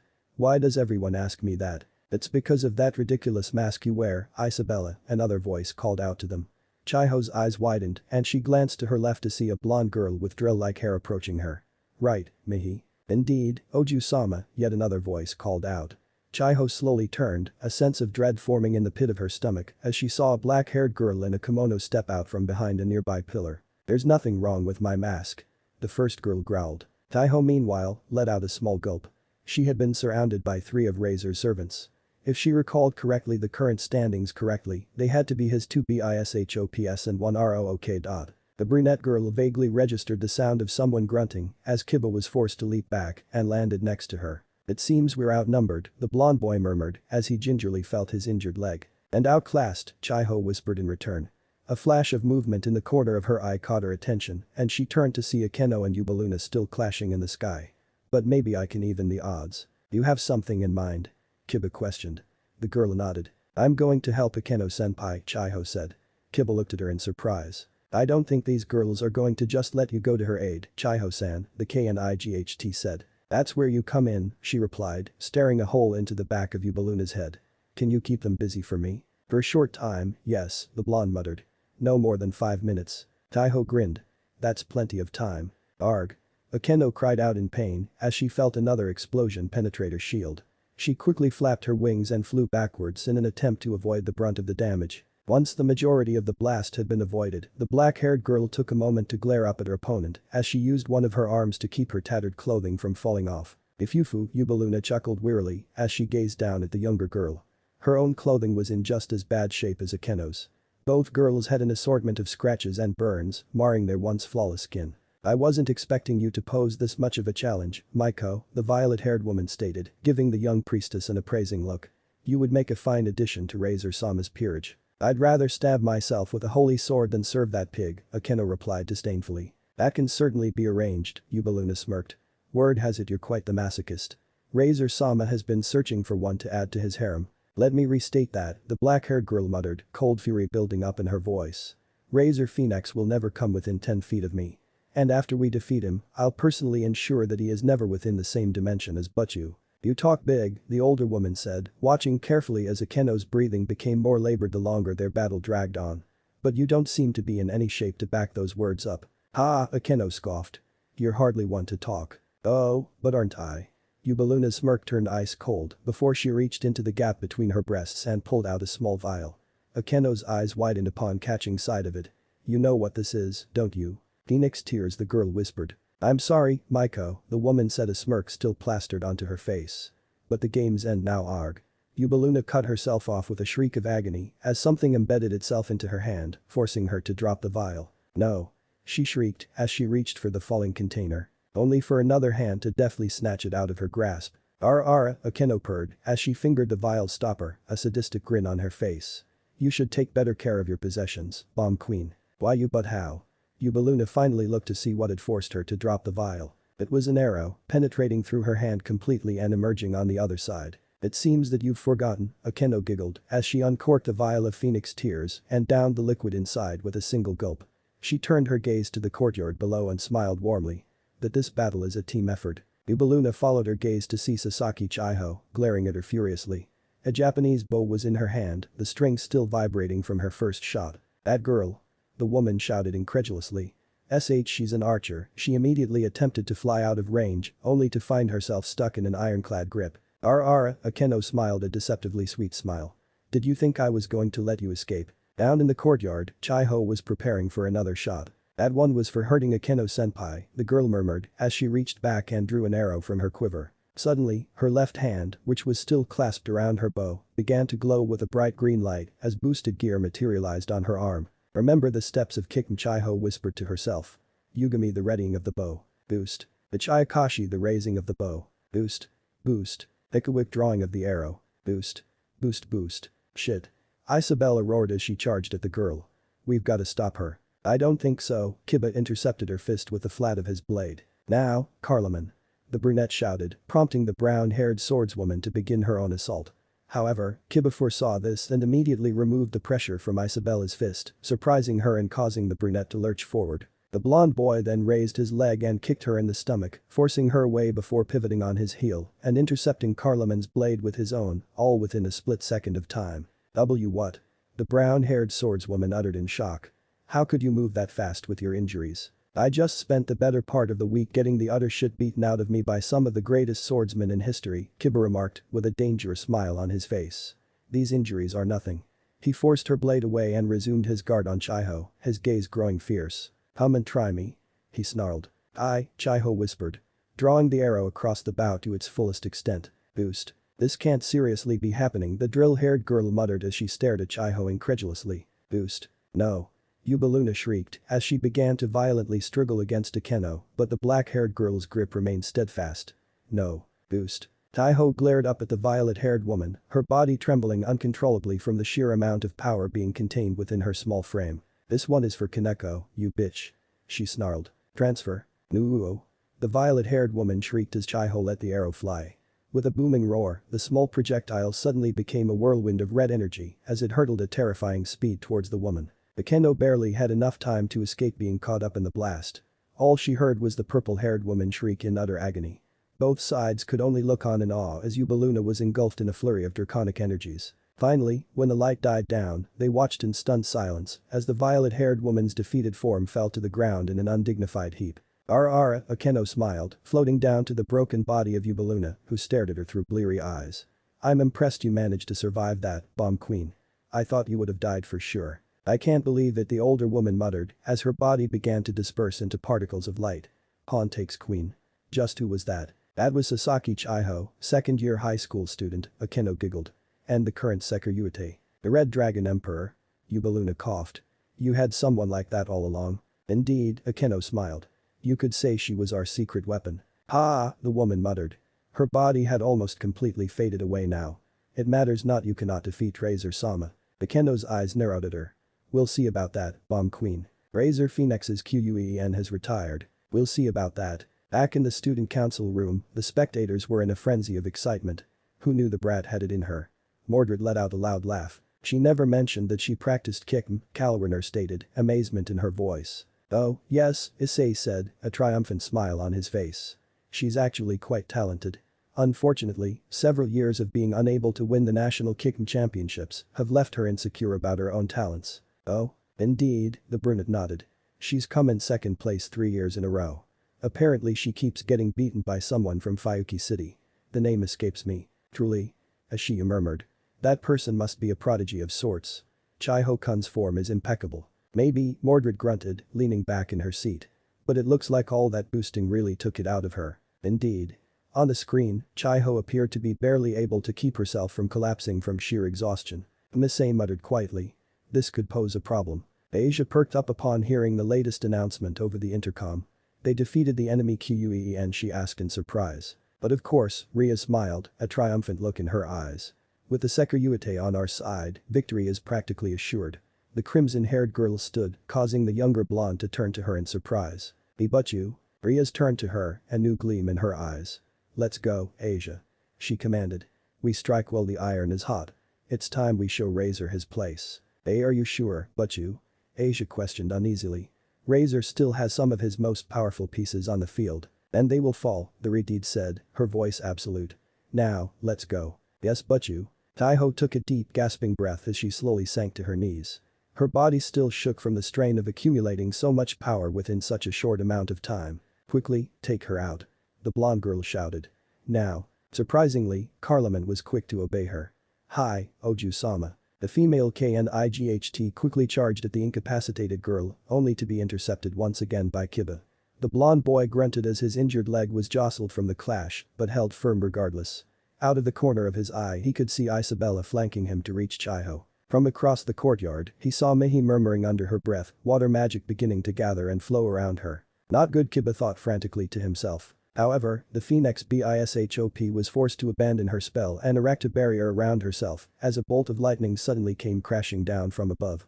Without Mihi to worry about, Kiba was left free to maneuver himself to intercept the oncoming Rook. Ara, a familiar, sensual voice giggled from high above them. It seems you girls have been bullying two of my cute little kohai. Kiba shoved the enemy servants away and glanced up to see Akeno descending towards them. Glad to see you unharmed, Akeno-senpai. Ifufu, the black-haired girl giggled and winked at the brunette still catching her breath beside them. It's all thanks to Kai-chan here. Who knew she had that in her? Certainly not I, the blonde smiled. You were fantastic, Chai-ho-san. Thanks, the brown-haired girl muttered. Now, if you'll excuse me. I think I'll just take a nap now. However, Akeno suddenly froze, a frown taking shape on her lovely face. I'm afraid you'll have to wait for that nap, Kai-chan. She said, as Ria spoke to her through her magic earpiece. Chai-ho questioned, glancing up at her tiredly. It seems that Butchu is making her move, the ponytailed Quen said quietly. And she's asked that you join her. Me? The brunette gasped. But, why me? She believes that you've earned the right to be at her side when she defeats Razor, Akeno winked at her. You put on quite the performance today. You've exceeded all of our expectations. But I can't just leave you two alone out here. There's no need to worry about us, Chai-ho-san. Kiba smiled his prince smile. With Akeno-senpai, cleaning up the remaining servants will be relatively simple. Yes, Akeno said, as her eyes gained a strange gleam. Chai-ho visibly shuddered as she felt a cold chill ride up her spine. The black-haired girl licked her lips as she surveyed her new opponents with barely contained glee. You go aid Butchu. Leave these lowly servants to me. Why yes, Akeno-senpai, Chai-ho muttered as she slowly stood and began stumbling her way towards the rooftops, where Rias awaited her. Lowly? The drill-haired girl repeated, her expression turning dark. Ara, Akeno giggled. Did I stutter? You truly have no idea who you're dealing with, do you? The girl questioned, her face going blank. Her comrades seemed to shuffle about awkwardly as they glanced at one another with nervous expressions on each of their faces. Truthfully, no, Kiba said, raising his sword once again. But nor do we care. Akeno finished, lightning crackling at her fingertips. I see, the blonde girl sighed. Then you're even bigger fools than I first took you for. Carloman, Isabella, Mihi. Kill them. I'd rather not get their blood on my dress. As you wish, Oju-sama. The three older girls said in near unison. I'm here, Butchu, Chai-ho said as she stepped out onto the school roof. Before her were Rias and Asia with their backs turned towards her. Glancing over their shoulders, Chai-ho saw Razor Phoenix standing across from them. However, his once overbearingly arrogant sneer had been replaced with an intrigued expression as he stared them down, Chai-ho in particular. Well, when I suggested this raiding game, I certainly wasn't expecting the Seikryuite to be one of your servants, the blonde man said smoothly. As I'm aware, she's been a devil for less than a month, correct? The fact that she's come this far is a feat in itself. Why, thank you, Razor, Ria said, with a heavily exaggerated bow. I assure you that your words of praise mean the world to me. Yes, Razor continued as though she hadn't spoken. It is quite extraordinary. His face took on a familiar smirk. She will make a fine addition to my harem. As will the rest of your peerage. Taiho visibly recoiled in disgust and Ria's face contorted in fury. "You won't lay a hand on them, Razor," she snarled. "I'll make sure of that personally." "Ha!" Razor snorted. "I will be interesting to see you try. Go on, love, put on a good show for me." "How dare you?" Ria shrieked as a dark, muddy aura-like energy began to radiate around her right hand. With a look of fury on her face, the crimson-haired girl hurled the gathered energy at the smug man, who simply watched it hurtle towards him. Taiho flinched slightly as he was engulfed in an explosion. Rias frowned tightly as the smoke cleared. Razor stood before them, an amused smirk on his face. "Oh, come, Rias," the man chuckled. "Surely that isn't the best you can do?" The Grimoire heiress let out another enraged snarl as she began hurling more bolts of destruction magic at him. Some of them, Razor blocked with magic, but most of them he allowed to strike him, only for his regenerative magic to heal him almost instantly. Razor said, dusting his clothes off after his body finished regenerating. "Perhaps the crimson-haired ruined princess isn't all that she's cracked up to be." He gave her a critical once-over. "I have to wonder, are you even worthy of being my wife?" "Why you?" Taiho watched in growing concern as Ria seethed. She was behaving much more irrationally than she normally would. Was this because of Razor's influence? Or the stress of the game? "Well, if you're quite done," Razor continued, his voice somehow becoming even more haughty than it was before. "Then I'll be making the next move." "Hiya." A high-pitched cry of pain startled both girls. Rias and Chaiho both spun around to see Asia slump to the ground. But what really caused a pit to form in Chaiho's stomach was just who exactly was standing over the blonde nun's body. "Yo," Shulin grinned. "Did you miss me?" "Ha." Carloman grunted as she and Kiba crossed blades once again. The two had been going at it for several minutes now, with neither side able to gain the upper hand. Across the courtyard, Akeno was attempting to fend off Mihi's magical attacks while dodging Isabella's physical assault. These two can work in astonishing harmony, the black-haired girl thought. She quickly ducked beneath a right hook from Isabella. The ROOK saw her opening and brought her knee up to slam it into Akeno's face. But Ria's Quen had foreseen this as well. The moment she ducked, she'd also unfurled her wings and used the updraft to carry her backwards. She heard Kiba grunt and felt him land with his back facing hers. They're better than I thought they'd be," Akeno murmured. "Do you think we can defeat them?" the blonde boy asked. "Ifufu, I never said we couldn't," the girl replied, a dangerous gleam in her eye. "I just said they performed better than I expected. You still mock us?" Carloman frowned. "She's bluffing," the drill-haired girl scoffed. "She just can't accept that they've lost." "Ho-ho," Akeno giggled, but her eyes were hostile. "And what makes you say we've lost?" The blonde girl merely smirked. Ria's Grimoire's 1bishop has retired. Grayfia's emotionless voice said over the intercom. "Asia-chan. Asia-san. Your healer is gone," the blonde girl laughed. "And you left your King alone with only an exhausted PAWN for backup. But you?" Akeno whispered. "Akeno-senpai," Kiba muttered, his grip on his sword tightening. "We need to end this. Now." "Yes," the black-haired girl said softly. "We do. I didn't think I'd have to do it, but given the circumstances." "Senpai?" the boy questioned. Akeno smiled mysteriously. "Just stand back, Kiba-kun," she said, as she slowly began flying upward until she was several meters above ground. "Prepare yourselves." The blonde girl barked. Mihi, Isabella and Carloman began spreading out in anticipation for Akeno's attack. The black-haired Maiko raised her arms until they were perpendicular to her body. Her eyes slowly fluttered shut as she began murmuring under her breath. Those below watched with mounting anticipation as lightning began to amass around her body, almost like a second skin. "Mihi." the blonde shouted once again. "Take her out, quickly." The kimono-clad girl nodded and raised her arms to begin channeling a spell, only to shriek in agony as a bolt of black lightning fell from the skies. "Mihi." Isabella roared, but her voice was drowned out by the shrieking whine of electricity as black lightning fell off Akeno's body in waves. Kiba had run towards a nearby stone overhang the moment Akeno asked him to stand back and could only watch the ensuing chaos in barely concealed awe. Akeno's body had become a whirlwind of dark electric energy, with lightning erratically lashing out every which way. Those below her had no chance as the black-haired Maiko unleashed her ultimate attack. Kiba covered his eyes as a stray bolt of black lightning struck the ground, throwing an enormous amount of dust into the air.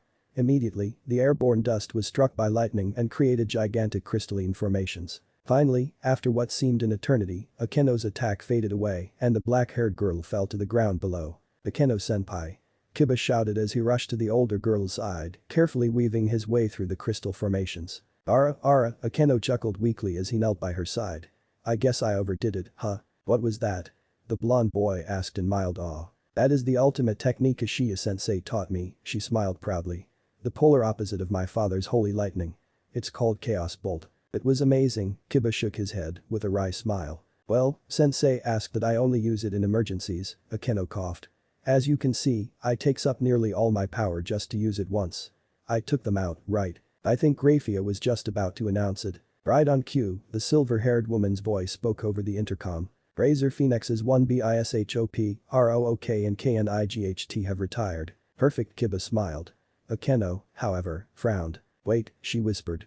1bishop, but what about the black-haired girl was cut off as her body was suddenly engulfed in flames. Kiba instinctively leapt back in shock.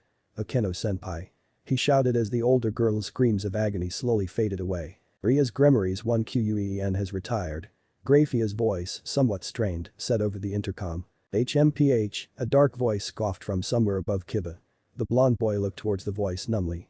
He stared in shock as the drill-haired girl flew several yards above him, wings of pure flame jutting from her shoulder blades as she stared down her nose at him. Why you but what? Kiba muttered, staring at her wings. Fool, the girl spat. You truly have no idea who I am, do you? My name is Ravel Phoenix. Ravel Phoenix. Indeed, the blonde girl smiled coldly.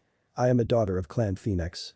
Did you honestly believe I would allow a low-born monkey like her to defeat me? Don't speak that way about Akeno Sanapi, Kiba snarled, snapping out of his daze after hearing the insult to his comrade. Oh, Ravel giggled. The monkey doesn't like it when I insult his friends. You smash me, now? Haha. How primitive. Kiba seethed as the drill-haired girl belittled him and his precious friends. He drew his sword. Come down here and face me, coward. Ravel cocked her head at him. But why would I do that? She questioned. This is good training for you. Once Oni-sama finishes with your king, you'll have to get accustomed to looking up at your superiors. Kiba opened his mouth to retort, but the blonde girl merely laughed as she slowly descended to the ground. Oh, calm down. She smirked. I'll play with you. You'll have to get accustomed to that as well. I can't wait to put you in a dress and march you across the front lawn. Perhaps this won't be quite as fun as you envision it, Kiba said lowly, reaching into his pocket and retrieving a small vial. The smirk on Ravel's face didn't disappear, but it faded slightly. Oh, you still have your phoenix tears? The blonde asked as Kiba downed the liquid in a single gulp. The blonde swordsman smirked as his injuries were healed and shifted his stance. I'm just getting started, he growled. Good, Ravel said simply as her hands were enveloped in flames. You'll need all the help you can get. Kiba said nothing and leapt at her. This is bad, Kalwerner muttered as they watched Kiba and Ravel clash. Yuma and Middlet had left several minutes ago to go see Asia in the medical ward. Indeed, Issei murmured. He turned to Ashiya, who simply stared at the screen blankly. Conversely, I'm impressed that you managed to teach Akeno your chaos bolt in such a short amount of time. It's easy when the student is eager to learn, the white-haired man said softly. When I mentioned it was the polar opposite of Baraquiel's holy lightning, she was extremely enthusiastic about it. Issei could easily discern the subtle jab at Rias. That stubborn streak seems to run in the family, doesn't it?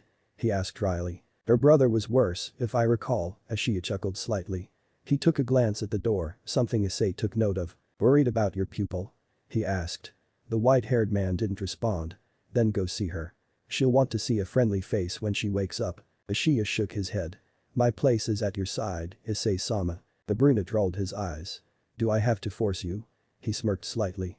He turned and exclaimed, hey Kalwerner, causing the white-haired man's eyes to widen. Be a dear and escort Ashiya to the infirmary, would you? The blue-haired woman nodded. She walked over and grasped the man by the arm and began dragging him out the door. Ashiya glanced over his shoulder, throwing his master a look of betrayal before the door was shut behind him. Issei chuckled for a moment before a glance around the room sobered him once again. Most of its occupants had cleared out to go attend to the raiding game's casualties. The only ones left watching were himself, Mordred and Suzuki. But then again, those two were the least likely to go check up on their pupils even if they were defeated. Sona and Tsubaki were in a corner, speaking to each other in hushed tones and glancing at the screen every few minutes. Grafia was still sitting in front of the intercom, ready to announce a winner any moment now. Issei tore his gaze from her and back to the large television screen, where Rias was still bombarding Razor in a flurry of destruction magic, only to have the man regenerate moments later. His eyes wandered over to another screen, where Kiba was desperately dodging Ravel's fiery blasts. Finally, his eyes found the smallest screen, where Chiho was getting thrown around like a rag doll by Shulen. Their chances were getting bleaker by the moment. This fight is over, Suzuki said in a surprisingly soft voice. It was over the minute Rias made her move, Mordred grunted, though it lacked any of its usual bite. She pressed the attack far too early, Issei agreed. But even I wasn't expecting another Phoenix to be in Razor's peerage. That is Razor-sama's younger sister, Ravel Phoenix, Grafia told them. She is a high-class devil.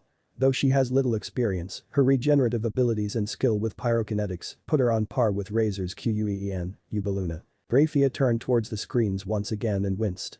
Rias Grimory's 1knight has retired. I see, Issei muttered. A possibility we should have accounted for. Too late for should haves, Mordred said as she slowly stood and stretched. It's just a matter of what now. Yes, Suzuki muttered. What do we do now? Nothing. Issei said softly. His servants turned to him in surprise.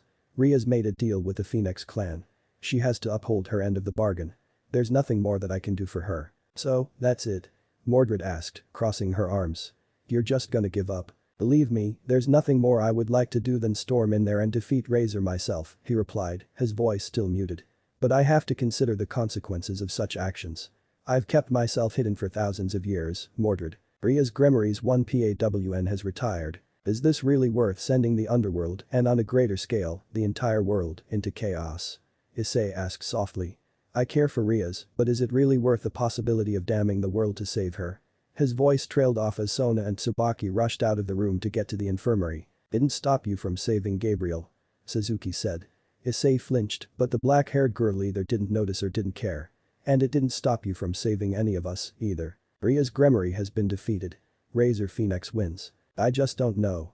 Issei said quietly. Whatever you choose, a voice called out. We'll follow you, Issei-sama. The brown-haired boy turned to see Ashiya standing behind them.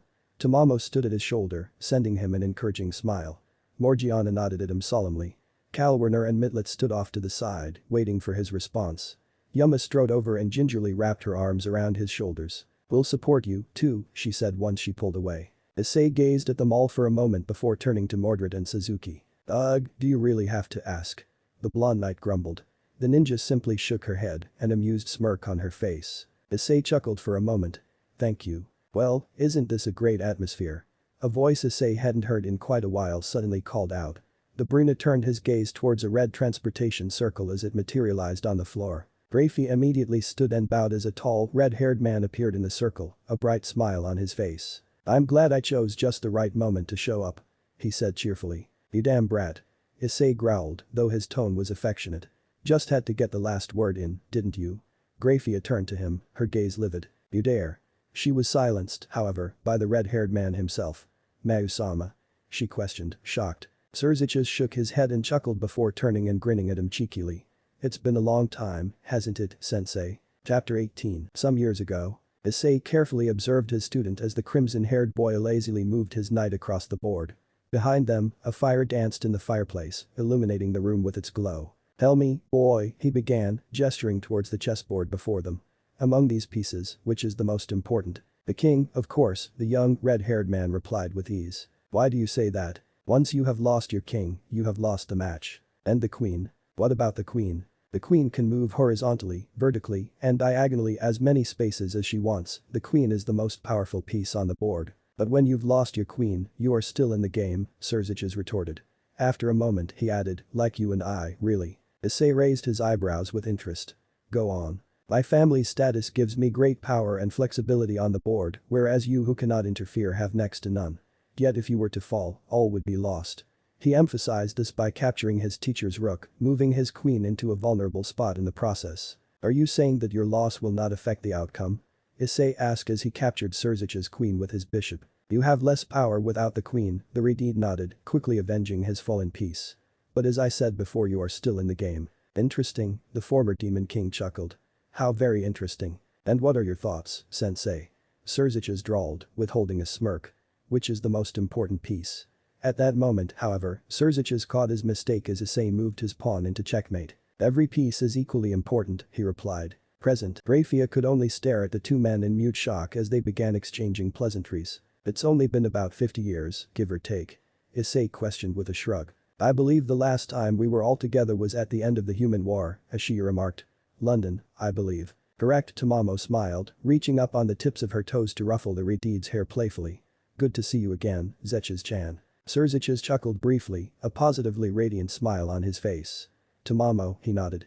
Morgiana, Suzuki, Mordred. Ashiya-sensei. It's good to see you all. Brat. Mordred smirked.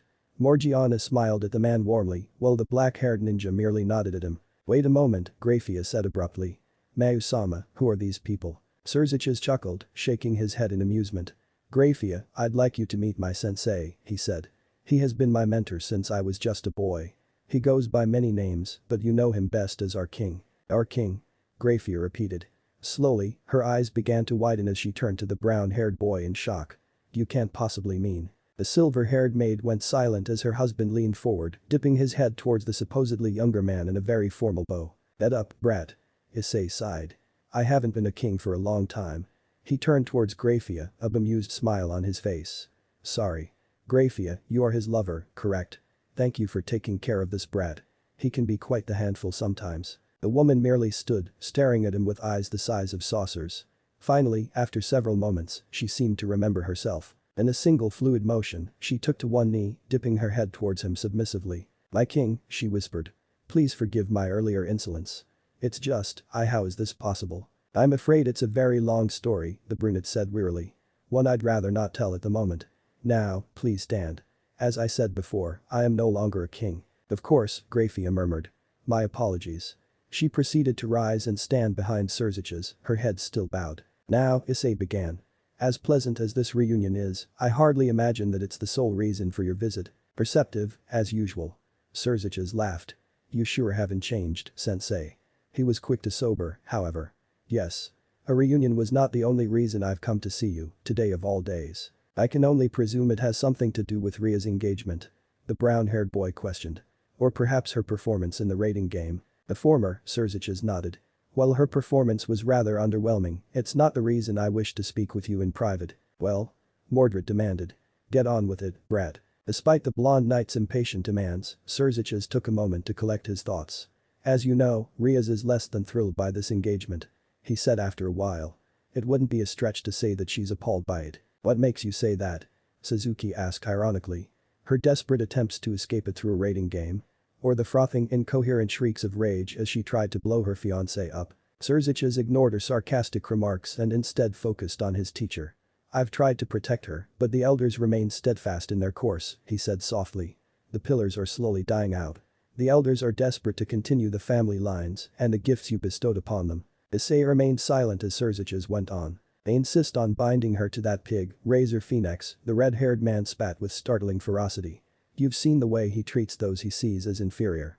I refuse to let that happen to my precious Amado. I'd take a bath in holy water before letting her marry that little bastard." The brown-haired boy stared at him for a long while. There was truly only one thing he could say in this situation. "Siskin. Siskin." Tamamo agreed. "The Andir Siskin," Morgiana corrected. Surziches glared at them, an affronted look gracing his face. "So what if I'm a Siskin?" he demanded, puffing his chest out in pride. "What's wrong with caring for my precious Amado, lovingly covering my bedroom walls with her photos?" "There were so many things wrong with that statement," Middle muttered. Halwerner, meanwhile, turned towards Grafia with raised eyebrows. "Does he really do that?" "I've managed to confine it to our closet," the silver-haired maid sighed. "But yes, he does. And you're hardly one to talk." Surziches continued, pointing an accusatory finger towards a surprised Issei. "You were a Siskin since before I was even born." "He's got you there, master," Mordred said with a grin. She was very much enjoying this conversation. "Yup." Suzuki nodded. "Siskin?" Yuma piped in, a teasing smirk on her face. "Damn it." Issei snapped. "I'm not a Siskin." Meanwhile, Grafia merely stared at the brown-haired boy doubtfully, a sweat drop making its way down her cheek. Was this really the king of demons? "Anyway," Issei sighed, rubbing the bridge of his nose. "Back to the situation at hand. While I can understand your distaste with the arrangement, there's little we can do at this point." The moment she agreed to the rating game, Rias entered a binding contract. The only way it could be annulled is if the clan elders or Razor himself decides to revoke the agreement. "There is one thing," the red-haired man said calmly. "No," the brunette cut in, a stern glare in his eyes. "I recognize that look in your eye, brat. This isn't something you can muscle your way into. It's the only way." Surziches retorted. Issei released an aggravated sigh, rubbing his temples in an attempt to soothe his irritation. "Brat," he finally growled. "You've come a long way and you've become a fine devil. But in so many ways, you're still the same scrawny brat I found collapsed on the side of the road. Your leader, Surziches, Issei broken. As such, this needs to be dealt with in a delicate manner. What you're suggesting is that you force Razor or the elders to comply with your wishes. Which is a serious abuse of power," Issei continued for him. "Realize that wars have been started over things like this. Think before you act." As you should know, there has been growing dissent over your leadership in recent years, Issei said. Dissent? Kalwarner repeated, a surprised look on her face. Tamamo? Issei prompted, waving his hand. The shadowy faction has been gaining traction as of late, the fox girl reported crisply. They call themselves the Old Mau faction. They seek to oust the current government and re-establish the rightful rulers of the underworld. The Old Mau?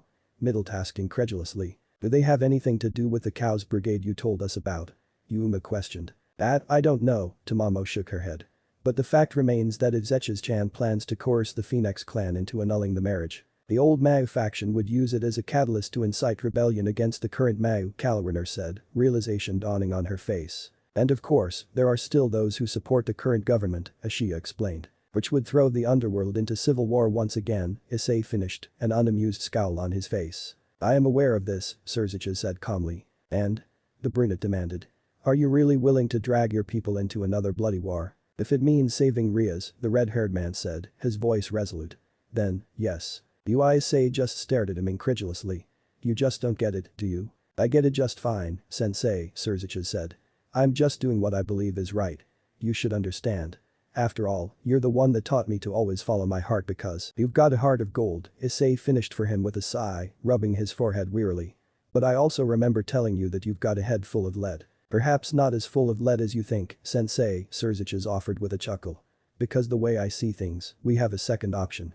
One that covers all of our bases. And what would that be, my favorite student? For you to annul this farce of a marriage, the redhead said. There was silence for several long moments in which the two parties merely stared at each other, one patiently and the other in shock. Excuse me? Only you command the sheer adoration and respect necessary to accomplish this without bloodshed, sensei, the crimson-haired man elaborated. Do you understand what you're asking me to do? Issei questioned, a single eyebrow raised. Yes. Then you realize, he continued, his voice beginning to rise. That my resurfacing would send the angels and fallen angels into a panicked frenzy, very well sparking a second great war. Have you ever heard the term out of the frying pan and into the fire? Because that's exactly what you're suggesting we do. Is one girl, even if it is your sister, really worth that to you? Every piece is equally important. Don't throw my lines back in my face, boy. The brunette snapped. I have the resources necessary to keep your resurfacing from becoming known to them for several years if need be, sensei, Suzume said. Wait one damn minute, Issei broke in. Your great master plan is to try breaking it to them slowly. The brunette sent his pupil a look that clearly said, are you fucking stupid? It may not be the greatest plan, Suzume said, ignoring his teacher's indignant cry of no shit. But it's the only plan I have. The man took a glance at the clock on the wall. I'm afraid we'll need to cut this meeting short, he said apologetically. I'm expected elsewhere. Grafia, he turned to his wife. I'd like for you to stay here and assist sensei in any way necessary. Treat his orders as though they were mine. Very well, Mau-sama, the maid bowed as a red transportation circle appeared on the ground behind him. Suzume? Issei snapped, his voice harsh. I'm sorry, sensei, the man smiled tiredly. But I'm at the end of my line. So, if you won't do anything, I will. And with that parting statement, Suzume stepped into the circle, disappearing from the room in a flash of red light. Wow, Mordred said after several moments of silence. The brat is blackmailing you? Or exacting you? Something like that. Either way, I didn't think he had it in him. He's bluffing, he has to be, Kalwarner spoke up, a nervous look on her face. I don't claim to know what is going on through my husband's mind, Grafia said softly. But when it comes to his sister, he doesn't bluff. I'm beginning to think that stubbornness is the true ability of the Gremory clan. Issei scowled heavily. But now, Issei-sama? Issei questioned. The same thing we always do, Issei. Try to take over the world? Suzume asked, raising an eyebrow. No. Issei snapped. And stop watching old cartoons. No, we need to deal with this subtly. He paused for a moment. But first, there's something I need to do. Rias was silent as she sat in the infirmary, the jarring sound of heart monitors haunting her as she looked over the broken bodies of her servants. She had failed them. Each of her servants had gone above and beyond all for her sake. And yet, when the time came for her to step up, she had faltered. The crimson-haired girl flinched as she heard Akeno release a moan of pain. The healers had spent well over an hour attempting to repair the damage inflicted by the female phoenix. And while the worst of it was healed, the black-haired girl still found great difficulty in moving. Her eyes wandered towards Kiba, surrounded by healers as they worked their magic. On the bed next to him, Kaneko lay sleeping. Thankfully, Tamamo had come in earlier and performed a healing ritual to repair her destroyed muscles. Now, the white-haired girl was simply sleeping off chakra exhaustion. Rias turned her gaze towards Asia, who was still unconscious. She wasn't sure what Shulin had done to her, but the healers didn't seem too concerned, instead focusing their efforts on Kiba and Chiho. Chiho. Her adorable little PAWN had truly come into her own. When Rias had first turned her into a devil, she had to admit that she'd been slightly disappointed with the girl's performance. She never could have imagined that this tiny girl wielded so much power. She'd been Ria's shining star in the game. And it was for this reason, Rias felt she'd failed Chiho the most. The brown-haired girl had worked so hard. And Rias wasn't able to pull through. She had humiliated herself, her servants and her family. And now she had doomed herself and her peerage to servitude under Razor Phoenix. The red-haired girl felt a lump rise up in her throat at the thought. Tears began to prickle in the corner of her eyes, but she held them back. She would not cry, not over this. She was Ria's Gremory. She would hold her head high and face her fate with pride befitting her station. Just as she finally began to regain her composure, the door to the infirmary opened and a familiar brown-haired boy stepped in. Rias Issei said quietly as he approached her. Issei-kun. Rias stood and faced him. To his surprise, she tipped forward and entered a low bow. I'm sorry. Sorry? He questioned, a bemused smile on his face. What for? I failed you, the girl elaborated, still bowing. I promised you that we would beat Razor. I asked you to train us. And for a week, you did. For a week, I thought I had a chance. Rias Issei began, as the girl's voice began to crack. You told me, she continued, still refusing to look him in the eye. You told me over and over that strength alone would get me nowhere. But I didn't listen. I want to say I'm sorry. Sorry for wasting your time. Rias, he said, more firmly this time. There's no need to apologize. When a student fails, it is the fault of the teacher. But she was silenced as Issei placed a hand on her head. Rias blinked in confusion as a strange sensation washed over her. What was that? I cast a disillusionment charm over us, he replied as he leaned back, taking a seat on a nearby infirmary bed. I can see that you have a few things you'd like to let out. This way, no one will see. Immediately, she stiffened up. There's nothing to let out, Issei-kun. The boy let out a sigh. Of course there is Rias, he said. You're being forced into marriage with someone you despise with all your being. You're hurting, Rias. I can see it as clear as day. I'm not hurting, the girl snapped. I am a Gremory, Once again she was silenced, but this time by a flick to the forehead. I believe I've already told you, Issei said, a small smile on his face. That I don't care that you're Rias of the Gremory. I look at you now and all I see is a girl. A girl that is about to fall apart at the seams. But Rias felt the lump in her throat rise up again, the tears prickling in the corner of her eyes. No one is watching, he said softly. It's just you and me. It's okay to cry every now and then. Rias stared into his eyes, his smile engulfing her with its warmth. The dam broke. All the anger, fear and humiliation rose up in glorious tears. She let out a choked sob as her knees began to buckle. Issei quickly reached out and steadied her. Rias didn't resist, instead latching herself onto him, burying her face in his chest as her entire body was racked by sorrow. Why? She cried softly. Why does this have to happen? Issei had no answer. He just wrapped an arm around her back to steady her and used the other to gently caress the back of her head. Finally, after several moments of comfortable silence, Rias pulled away from him. Wiping her eyes, she gave him a small smile. I needed that, she said quietly. Thank you, Issei-kun. I wish I could do more, he replied, just as quiet. You've already done more than I could ever ask for. Rias took a look at the clock on the far wall. I should go. My family wished to speak with me. Issei simply nodded, releasing his spell and allowing the girl to step away from him. I'm told that the wedding will take place tomorrow at noon. At soon? He asked, stunned. Believe me, I was just as shocked, Rias shook her head wryly. Apparently they've been preparing for quite some time. She gave him a small, sad smile. It would mean a lot to me if you could attend. I will. But the smile still plastered on her face, the crimson-haired girl walked away until she stood near the center of the room, where a red transportation circle suddenly came to life. Rias? He called when she stepped into the circle. The girl looked back at him in surprise. You're not alone. The look of surprise quickly turned to gratitude. Promise you'll be there? I promise. With that said, and with one final smile, the girl teleported away. Issei sat in silence for several moments before getting up and walking towards the door. Waiting for him on the other side were his servants, the fallen angels and Grafia. Sorry for the wait, the boy said, allowing them inside. You've concluded your business then, Issei-sama? Ashiya questioned as rest the group began to file in. Indeed, Issei nodded. So, what now? Mordred asked, crossing her arms. For now, you will remain here, he replied. Ria's servants will need to be informed of what has transpired when they wake up. I'm sure they'd rather be told by friendly faces than by the healers. He then turned towards the pink-haired girl standing next to him. Tamamo, I'd be grateful if you could check up on them as well, make sure nothing is wrong. As you wish, the kitsune bowed. And what would you are doing in the meantime, master? All of this originated from one source, Issei explained.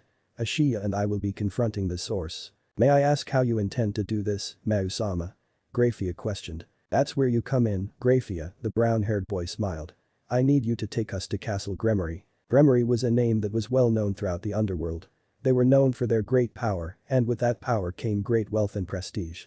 And responsibility, but let's not focus on that. Their family owned a large strip of land approximately the size of Honshu, and situated at the very center of it was the magnificent Castle Gremory. With its high, grandiose towers and sweeping flying buttresses, it was the embodiment of classic Gothic architecture.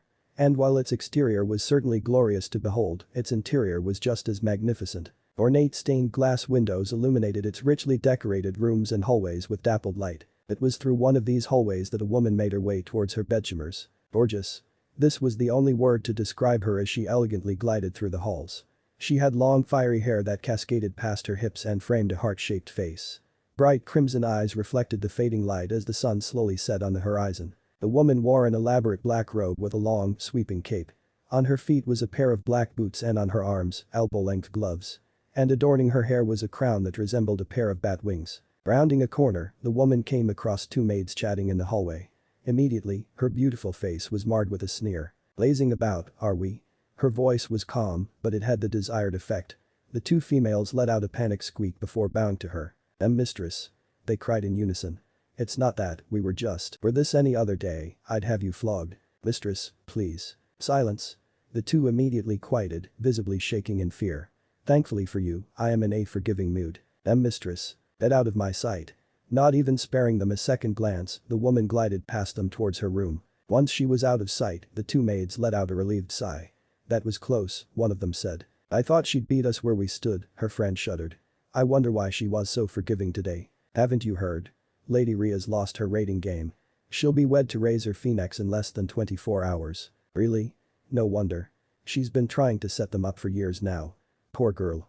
I heard the Phoenix boy is a real prick. Oh, well. At least it got us out of another punishment. The two friends shared a laugh as they began making their way back to the servant quarters. Down the hall, the woman made a mental note to have both of them flogged. A simple spell allowed her to hear their every word. With a cold smile, she opened the door to her bedchambers and stepped inside. Immediately she froze, as the entire room was suddenly cloaked in shadows. Behind her, the door closed and locked itself with a decisive click, bathing the entire room in absolute darkness. The woman grit her teeth as she felt a powerful barrier erect itself over the room. Step out of the shadows and show yourself, coward. The woman barked. Suddenly one of the candles on the wardrobe beside her sparked to life with an eerie blue flame. Her gaze fell on the candle and her eyes widened in shock. One by one, the candles lining her bedchambers came alive, bathing the entire room with their unsettling blue glow. It's been a long time, Lasara, a deep rumbling voice called out to her as a tall figure stepped out of the shadows. Hellfire, the woman murmured. The fairy tales are true, then. The angel wench cooled your wrath and turned your hellfire blue. She smiled coldly. I preferred it when they were as black as the darkness you rule over. Her eyes fell to the figure before her, drinking in his appearance. He looked exactly the same as she remembered. Tall, well over 2 meters in height, he towered above her. Plated armor, midnight black in color, with bronze trim that glinted in the low lighting. He wore a cloak of liquid shadow that pooled around him. In place of feet were a pair of large cloven hooves, and sitting atop his black hair, like a crown, was a pair of horns. Basara smiled, somewhat mockingly. My king, she bowed with a deeply exaggerated flourish. You live on. Tell me, what brings you to my humble abode, tonight of all nights? Watch yourself, wench. Another voice snapped. The woman's eyes widened a fraction of an inch before she fell back into a confident smirk. Ah, of course, she muttered. Where would our esteemed king be without his favorite lapdog? From the opposite end of the room, the white-haired demon stepped out of the shadows. Like his master he, too, wore a dark cloak.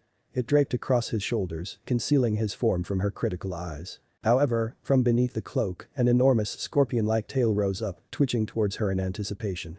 The man's face twisted into a snarl as a black exoskeleton-like armor began to grow in place of his skin. His hand twitched as his fingers extended into side-like claws. Enough, Ashiya. The Demon King commanded. The white-haired man continued to glare at her, but his claws and exoskeleton retracted. His tail slowly lowered itself until it was hidden beneath his cloak once again. As you command, Issei-sama. Oh ho, Lasara let out a sharp laugh, delicately covering her mouth with her right hand. Is that what you're calling yourselves these days? It seems my grandchildren aren't the only Japanophiles. Indeed. And how fortuitous that you would mention them, Issei said lowly. For your grandchildren are the reasons for our appearance here tonight. Ah, the red-haired woman chuckled. So, they've told you their little sob story, have they? What happened to you, Lasara? He questioned, studying her. You know that Gregor. Do not say his name. Lasara hissed. You know that Gregor would frown upon this, Issei continued, ignoring her enraged expression. He valued his family above all else. You both did. What you're doing now is tearing it apart. Even if you've thrown such values away, the least you could do is show loyalty towards his memory. Do not speak to me of loyalty. The woman roared. Not when you abandoned us, your people. Yushia snarled. No, she spat. I would have words with our king. She turned towards the towering figure once more. Do you know of the suffering you forced upon us while you were busy doing God knows what? The humiliation we suffered at the hands of our enemies. You weren't there when the fallen angels rampaged throughout the underworld. You weren't there when they dragged him through the streets of their filthy capital. You weren't there when their holy magic tore him apart. Issei could only watch in shocked silence as she raged before him. He had not known any of this. There was a time, Lasara continued, her voice growing cold, when we thought all was lost. Did you know, my king, that the majority of elders died, not from battle, but of their own volition? She watched with grim satisfaction as his eyes seemed to lose focus. That's right, she whispered. Many of our comrades or friends took their own lives. Who? Was all he asked. There were 172 great pillars, Lasara answered quietly. Only 34 remain. Then the 38 that vanished. The woman simply nodded sharply. Do not speak to me of loyalty, she repeated, but the anger was gone. In its place was sheer exhaustion. Issei was silent as Lasara collapsed onto a nearby armchair. The servants will have noticed a barrier around my chambers, she said tiredly. Unless you wish to reveal yourself to them, you had best leave before they attempt to force their way in. Issei-sama, Ashiya said softly. She is correct. My ward sense many of them rapidly approaching our location. Lasara made a gesture with her hand. Grafia, she called. I can sense you hiding in that corner. Come out. Slowly, the silver-haired maid did just that. Her eyes were wide as she did so, glancing sharply between the three ancient devils and feeling incredibly out of place. Mistress, she said, somewhat awkwardly. Please, take them back to wherever it is they're staying. Grafia glanced at the two males in question. Ashiya nodded in place of his master, who still appeared to be lost in thought. To the club room, if you would, the white-haired man said solemnly. Nodding, the woman stepped towards them and extended her arms. Beneath them, a bright red magic circle came to life. Gregor and I made this clan into what it is today. Lasara said as the circle activated. I will carry on that legacy, and I will allow no one to tell me otherwise. Not even you, my king. The trio appeared in the occult research club room in a flash of red light. Silently, almost robotically, Issei sat down on one of the room's many armchairs. Ahem, Ashiya cleared his throat, causing Grafia to glance at him. I believe Issei-sama would like a few moments to gather his thoughts. I will go inform the others of what has transpired. In the meantime, would you be kind enough to brew some tea for him? Of course, the maid nodded. The white-haired man smiled gratefully before taking his leave. Grafia took one last glance at her brooding king before heading towards the room's kitchenette. Across the room, Issei sat alone in his thoughts as his body slowly began shifting back to his human form. Grafia strode back over, a tray with a teapot and cups in her hands. I'm an even greater fool than I thought I was, he said suddenly, nearly causing Grafia to spill the tea. Nausama? The maid questioned after regaining her composure. I thought his eyes lost focus once more. That by hiding myself, I was protecting my people, my friends, from our enemies. Not once did I think that the ones they truly needed protecting from were themselves. Grafia shifted awkwardly as the now brown-haired boy let out a dark chuckle. 38, he said, absent-mindedly taking up his tea and sipping it. 38 of my closest comrades and their families dead. As a result of my actions. And I imagine that's still not accounting for everyone. He let out a tired sigh as he placed his tea back on the tray. Tell me, Grafia. Yes, my king. Issei noticeably flinched as she referred to him by title, but he pressed on regardless. Whatever happened to Lucinda? Grafia's eyes widened before she averted her gaze. My sister, she. Tell me. She is alive, the maid said uncertainly. Elaborate. I think it would be best if you saw it for yourself. We still have time. Issei said, standing up. Lead the way. Very well, Mao-sama. This is Issei stared at the sight before him. It was an enormous lake, its shimmering, glass-like water reflecting the moonlight above. At the center of the lake was a grand palace with a small hamlet nestled in its shadow. It was his old home. Entisla, he murmured. It had been thousands of years since he had last seen it, but it still looked exactly as he remembered. It's unchanged. There's a reason for that, Grafia said from behind him. And it correlates directly with my sister. She's been maintaining it. The brown-haired boy raised an eyebrow. You could say that. The woman's voice once again became hesitant. Perhaps it's best if you see for yourself. Please, approach the water, my king. Issei raised another eyebrow at a request, but complied regardless. He took a step forward, only to take an instinctive step back as a magic barrier suddenly erected itself before him. This is the Overlock Ward, Grafia said quietly. It surrounds the entirety of the lake, barring all entry. Issei slowly approached the barrier and placed his hand upon it. According to official records, it has been in place since the final days of the Great War, Grafia explained. Since I died, he finished softly. But that is not the extent of it, the silver-haired woman continued. She made a gesture towards something at his feet. Look closely, Mayu-sama. Issei did so, crouching down at the water's edge. Through the water's surface, he could make out the silhouette of a small fish. But it wasn't moving. It simply stayed in the same position no matter how long he gazed at it. He then realized that it wasn't just the fish, either. The surrounding waters were completely still, even its waves were locked in the same position. As though frozen in time. You don't mean Issei breathed, his eyes widening in shock. Despite the fact that my family erased her from the family tree, Grafia began, her voice muted. They still kept records of her. My sister was well known for her affinity with time magic. So you mean to tell me that, when news of your death reached the Underworld, my sister placed herself and the entirety of your estate in time-lock stasis, she said solemnly. And the Overlock Ward ensured that only the return of Satan himself would free her. But it was thought there was no chance of my survival. I know, Grafia murmured, casting her gaze downward. My sister had effectively committed suicide. Issei felt as though he'd just been dealt a blow to the stomach. He swallowed the lump in his throat and placed his hand on the barrier once again. Lucinda, he whispered. You've been waiting for me all this time.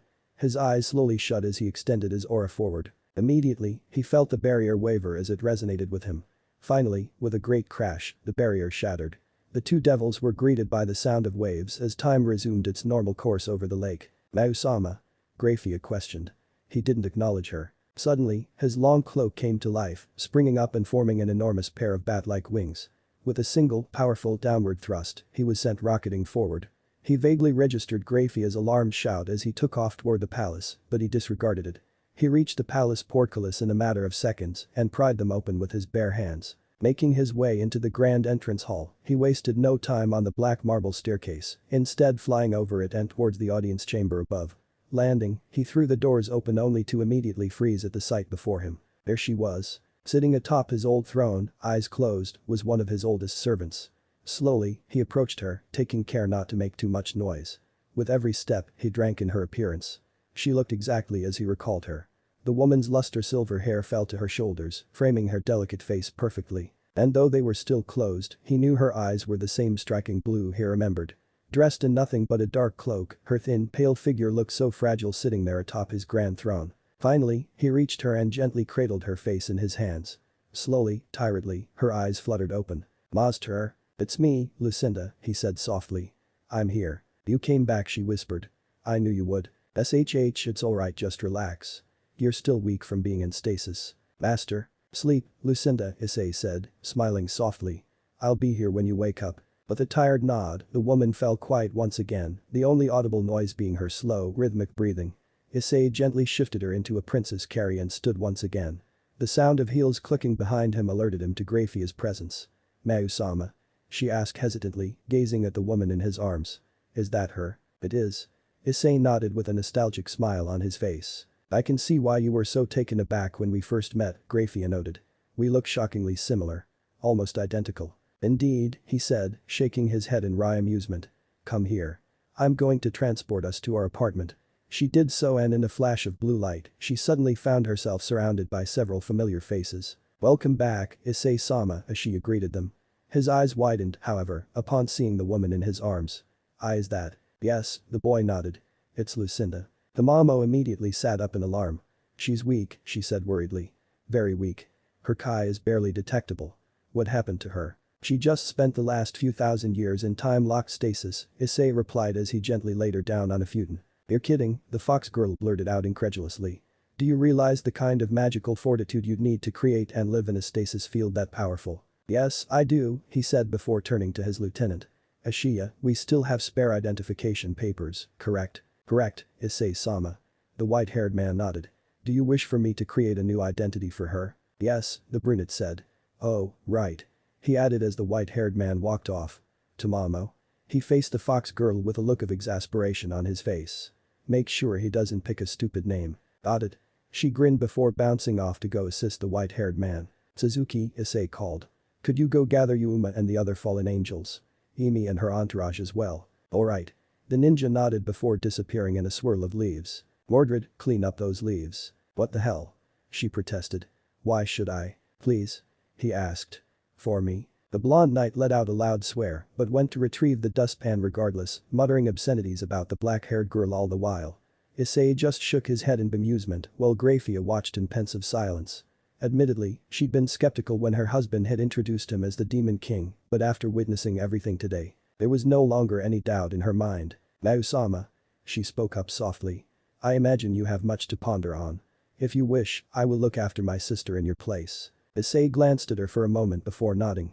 Thank you, he said quietly before slipping out of the room, for the most part, unnoticed. However, one pair of eyes did notice and followed him in concern. Issei-sama.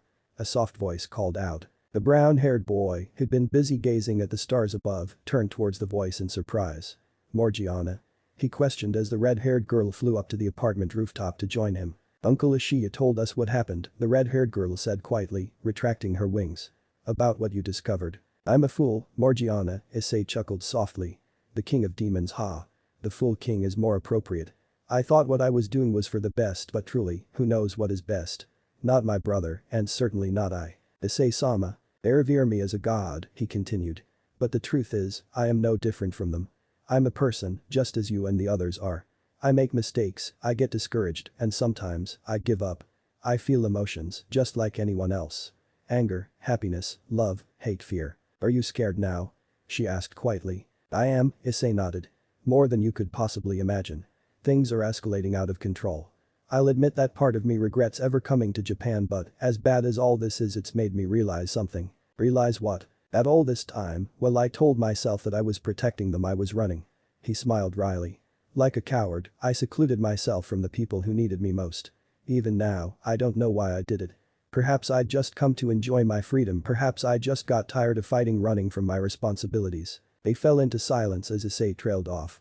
They simply sat staring at the stars above. Finally, after several minutes of silence, the red-haired girl spoke up. Then maybe it's time to stop running, she said simply. Ha, Issei chuckled. If only it were that simple. After all that's happened, how can I just return? I'm not the same person I was before, Morg. I'm not the fearsome king of demons anymore. How can I expect them to follow me? How can I expect to protect them? Issei-sama, Morgiana began. I have been with you from the beginning, and not once have I ever seen you as a god. I have seen you make mistakes. I have seen you get discouraged, and I've seen you give up. But none of that matters, because you're right. You may have godlike power, but you're still a person. And do you know what kind of person you are? Morg. You're someone that I would follow to the deepest pits of hell and the highest peaks of heaven, she continued. Because you're the kind of person that inspires love and loyalty in all you meet. I've followed you for thousands of years and will continue to do so until the end. Because I love you. More than anything. And I love you, too, Morg, he smiled at her softly. She smiled back at him, but was shocked as he suddenly leaned forward, capturing her lips in a kiss. Slowly, her eyes fluttered shut as she surrendered to him. Finally, after several minutes, they broke apart. And I'm sorry for not noticing before, he whispered. Apology accepted, she whispered back, a small smile forming on her face. Siskin. IUWH, he stared at her in abject shock as she began giggling. Am I interrupting something? A voice called out. The two turned to see Suzuki balancing on a nearby telephone line. The ninja had a single eyebrow raised as she smirked at them. Suzuki. The brunette exclaimed in alarm. How long were you there? Long enough, the black-haired girl said offhandedly. Anyway, Yuma and Emi's groups are here. With that, she disappeared in a swirl of leaves once again. What the fuck? They heard Mordred's enraged shriek. I just cleaned that shit up. Well, better get back in there, Issei sighed, standing up. He reached down and pulled Morgiana to her feet. The two flew back down to the apartment and stepped in to see Ishiya barely restraining the enraged blonde as she attempted to attack the ninja. A small pile of leaves on the floor was all they needed to see to understand what she was so angry about. Ice-kun, Yuma said softly, drawing everyone's attention to the doorway. I'm glad you're all here, Issei nodded. Alciel told us the story, Emi said, crossing her arms. Are you seriously going to do this? I've been deliberating on this for several hours now, he replied. And I've come to a decision. However, just as he was about to go on, a groan caught everyone's attention. They turned as one to see a silver-haired woman stirring from her place on Issei's futon. Imi's eyes widened. Is that who I think it is? Master, she called out. I'm here, Issei said, striding over to her. Issei-sama, Ashiya said, walking over with several papers in hand. I've finished creating her new identity. My new identity? The woman repeated, confusion plain on her face. You've been asleep for a very long time, Lu, Issei explained softly. For the time being, you'll need a new name to fit in with the local humans. Your family name will be Isay, Tamamo piped in. Your given name will be Sakuya. Sakuya Isay. The woman repeated. Sakuya, eh? Issei mused, repeating the name in his head several times. It means flowering night if I'm not mistaken. The boy smiled briefly. It fits. He looked down at the weakened woman. Well, Sakuya-san, I don't wish to alarm you, but I'm afraid that I need to make a short trip. You're leaving? The silver-haired woman asked, reaching out to grasp his arm fearfully. Only for a short time, he whispered in a soothing voice, gently removing her hand from his forearm. I'll be back for you. I promise. So, that's your decision? Imi asked coolly. You realize what this could entail, correct? I'm fully aware, Emilia, Issei replied, standing and facing her. Then, you know it is my duty to prevent another war from breaking out. The redeemed girl's hair slowly began turning silver as a sword began to take shape in her hand. The entire room seemed to grow cold as the two stared at each other. Were they really going to fight now of all times? I'm not going to fight you, Emilia. Because I can't afford to have you destroy the city again. Issei snapped. That was completely different. Imi retorted, her hair returning to its reddish color. Whatever, washboard, he said this last bit under his breath. It didn't stop her from hearing him, however. What did you just call me? She roared. Imi don't know, I think there are more important matters at hand here, Suzuno said in an attempt to placate her. What could possibly be more important than this? Imi snapped, glaring at the brown-haired boy. In all seriousness, though, Issei sighed. Yes, I'm fully aware of what this entails. That's why I need your help. He turned to the room at large. All of your help. Us, too. Middle tasked, pointing at her fellow fallen angels. Yes. He nodded. I need the three of you to stay here and help Lucy Sakuya. He corrected himself. Fill her in on what she's missed and help her integrate into the modern world. And Imi, Issei turned towards his self-proclaimed nemesis. I'd like you to watch over them. We have yet to receive word from Azazel. Kakabiel may still be at large. And while you're doing so, contact your father. He needs to be kept in the loop. Wait one damn minute. Imi snapped. Just why the hell should I do anything you say? Please, Imi, he asked softly. I need you. The girl blinked before her face began glowing even more red than her hair. Fine. She huffed, looking away from him. Saber nodded at him solemnly. Upon my honor as a knight, I will protect them, she placed a fist against her breast. I swear it. And as for the rest of you, Issei turned to his servants. Ashiya, Tamamo. Morgiana, Mordred, Suzuki. He turned towards the window, where the sun had just finished rising into the sky. A new day had begun. You're all with me? Didn't we go through this already? Suzuki asked, raising an eyebrow. Mordred nodded, crossing her arms. How many times do we have to say it? To the ends of the earth. Tamamo smiled. To the ends of time. Ashiya added. Always. Morgiana said simply. Then, let's go, Issei ordered, a transportation circle appearing at his feet. We have a wedding to crash. Let me know in the comments below if you guys want the next part. Also check out my other video that has been shown and left. Thank you for watching. If you enjoyed this video please like and share this video. And have a fantastic day. Bye.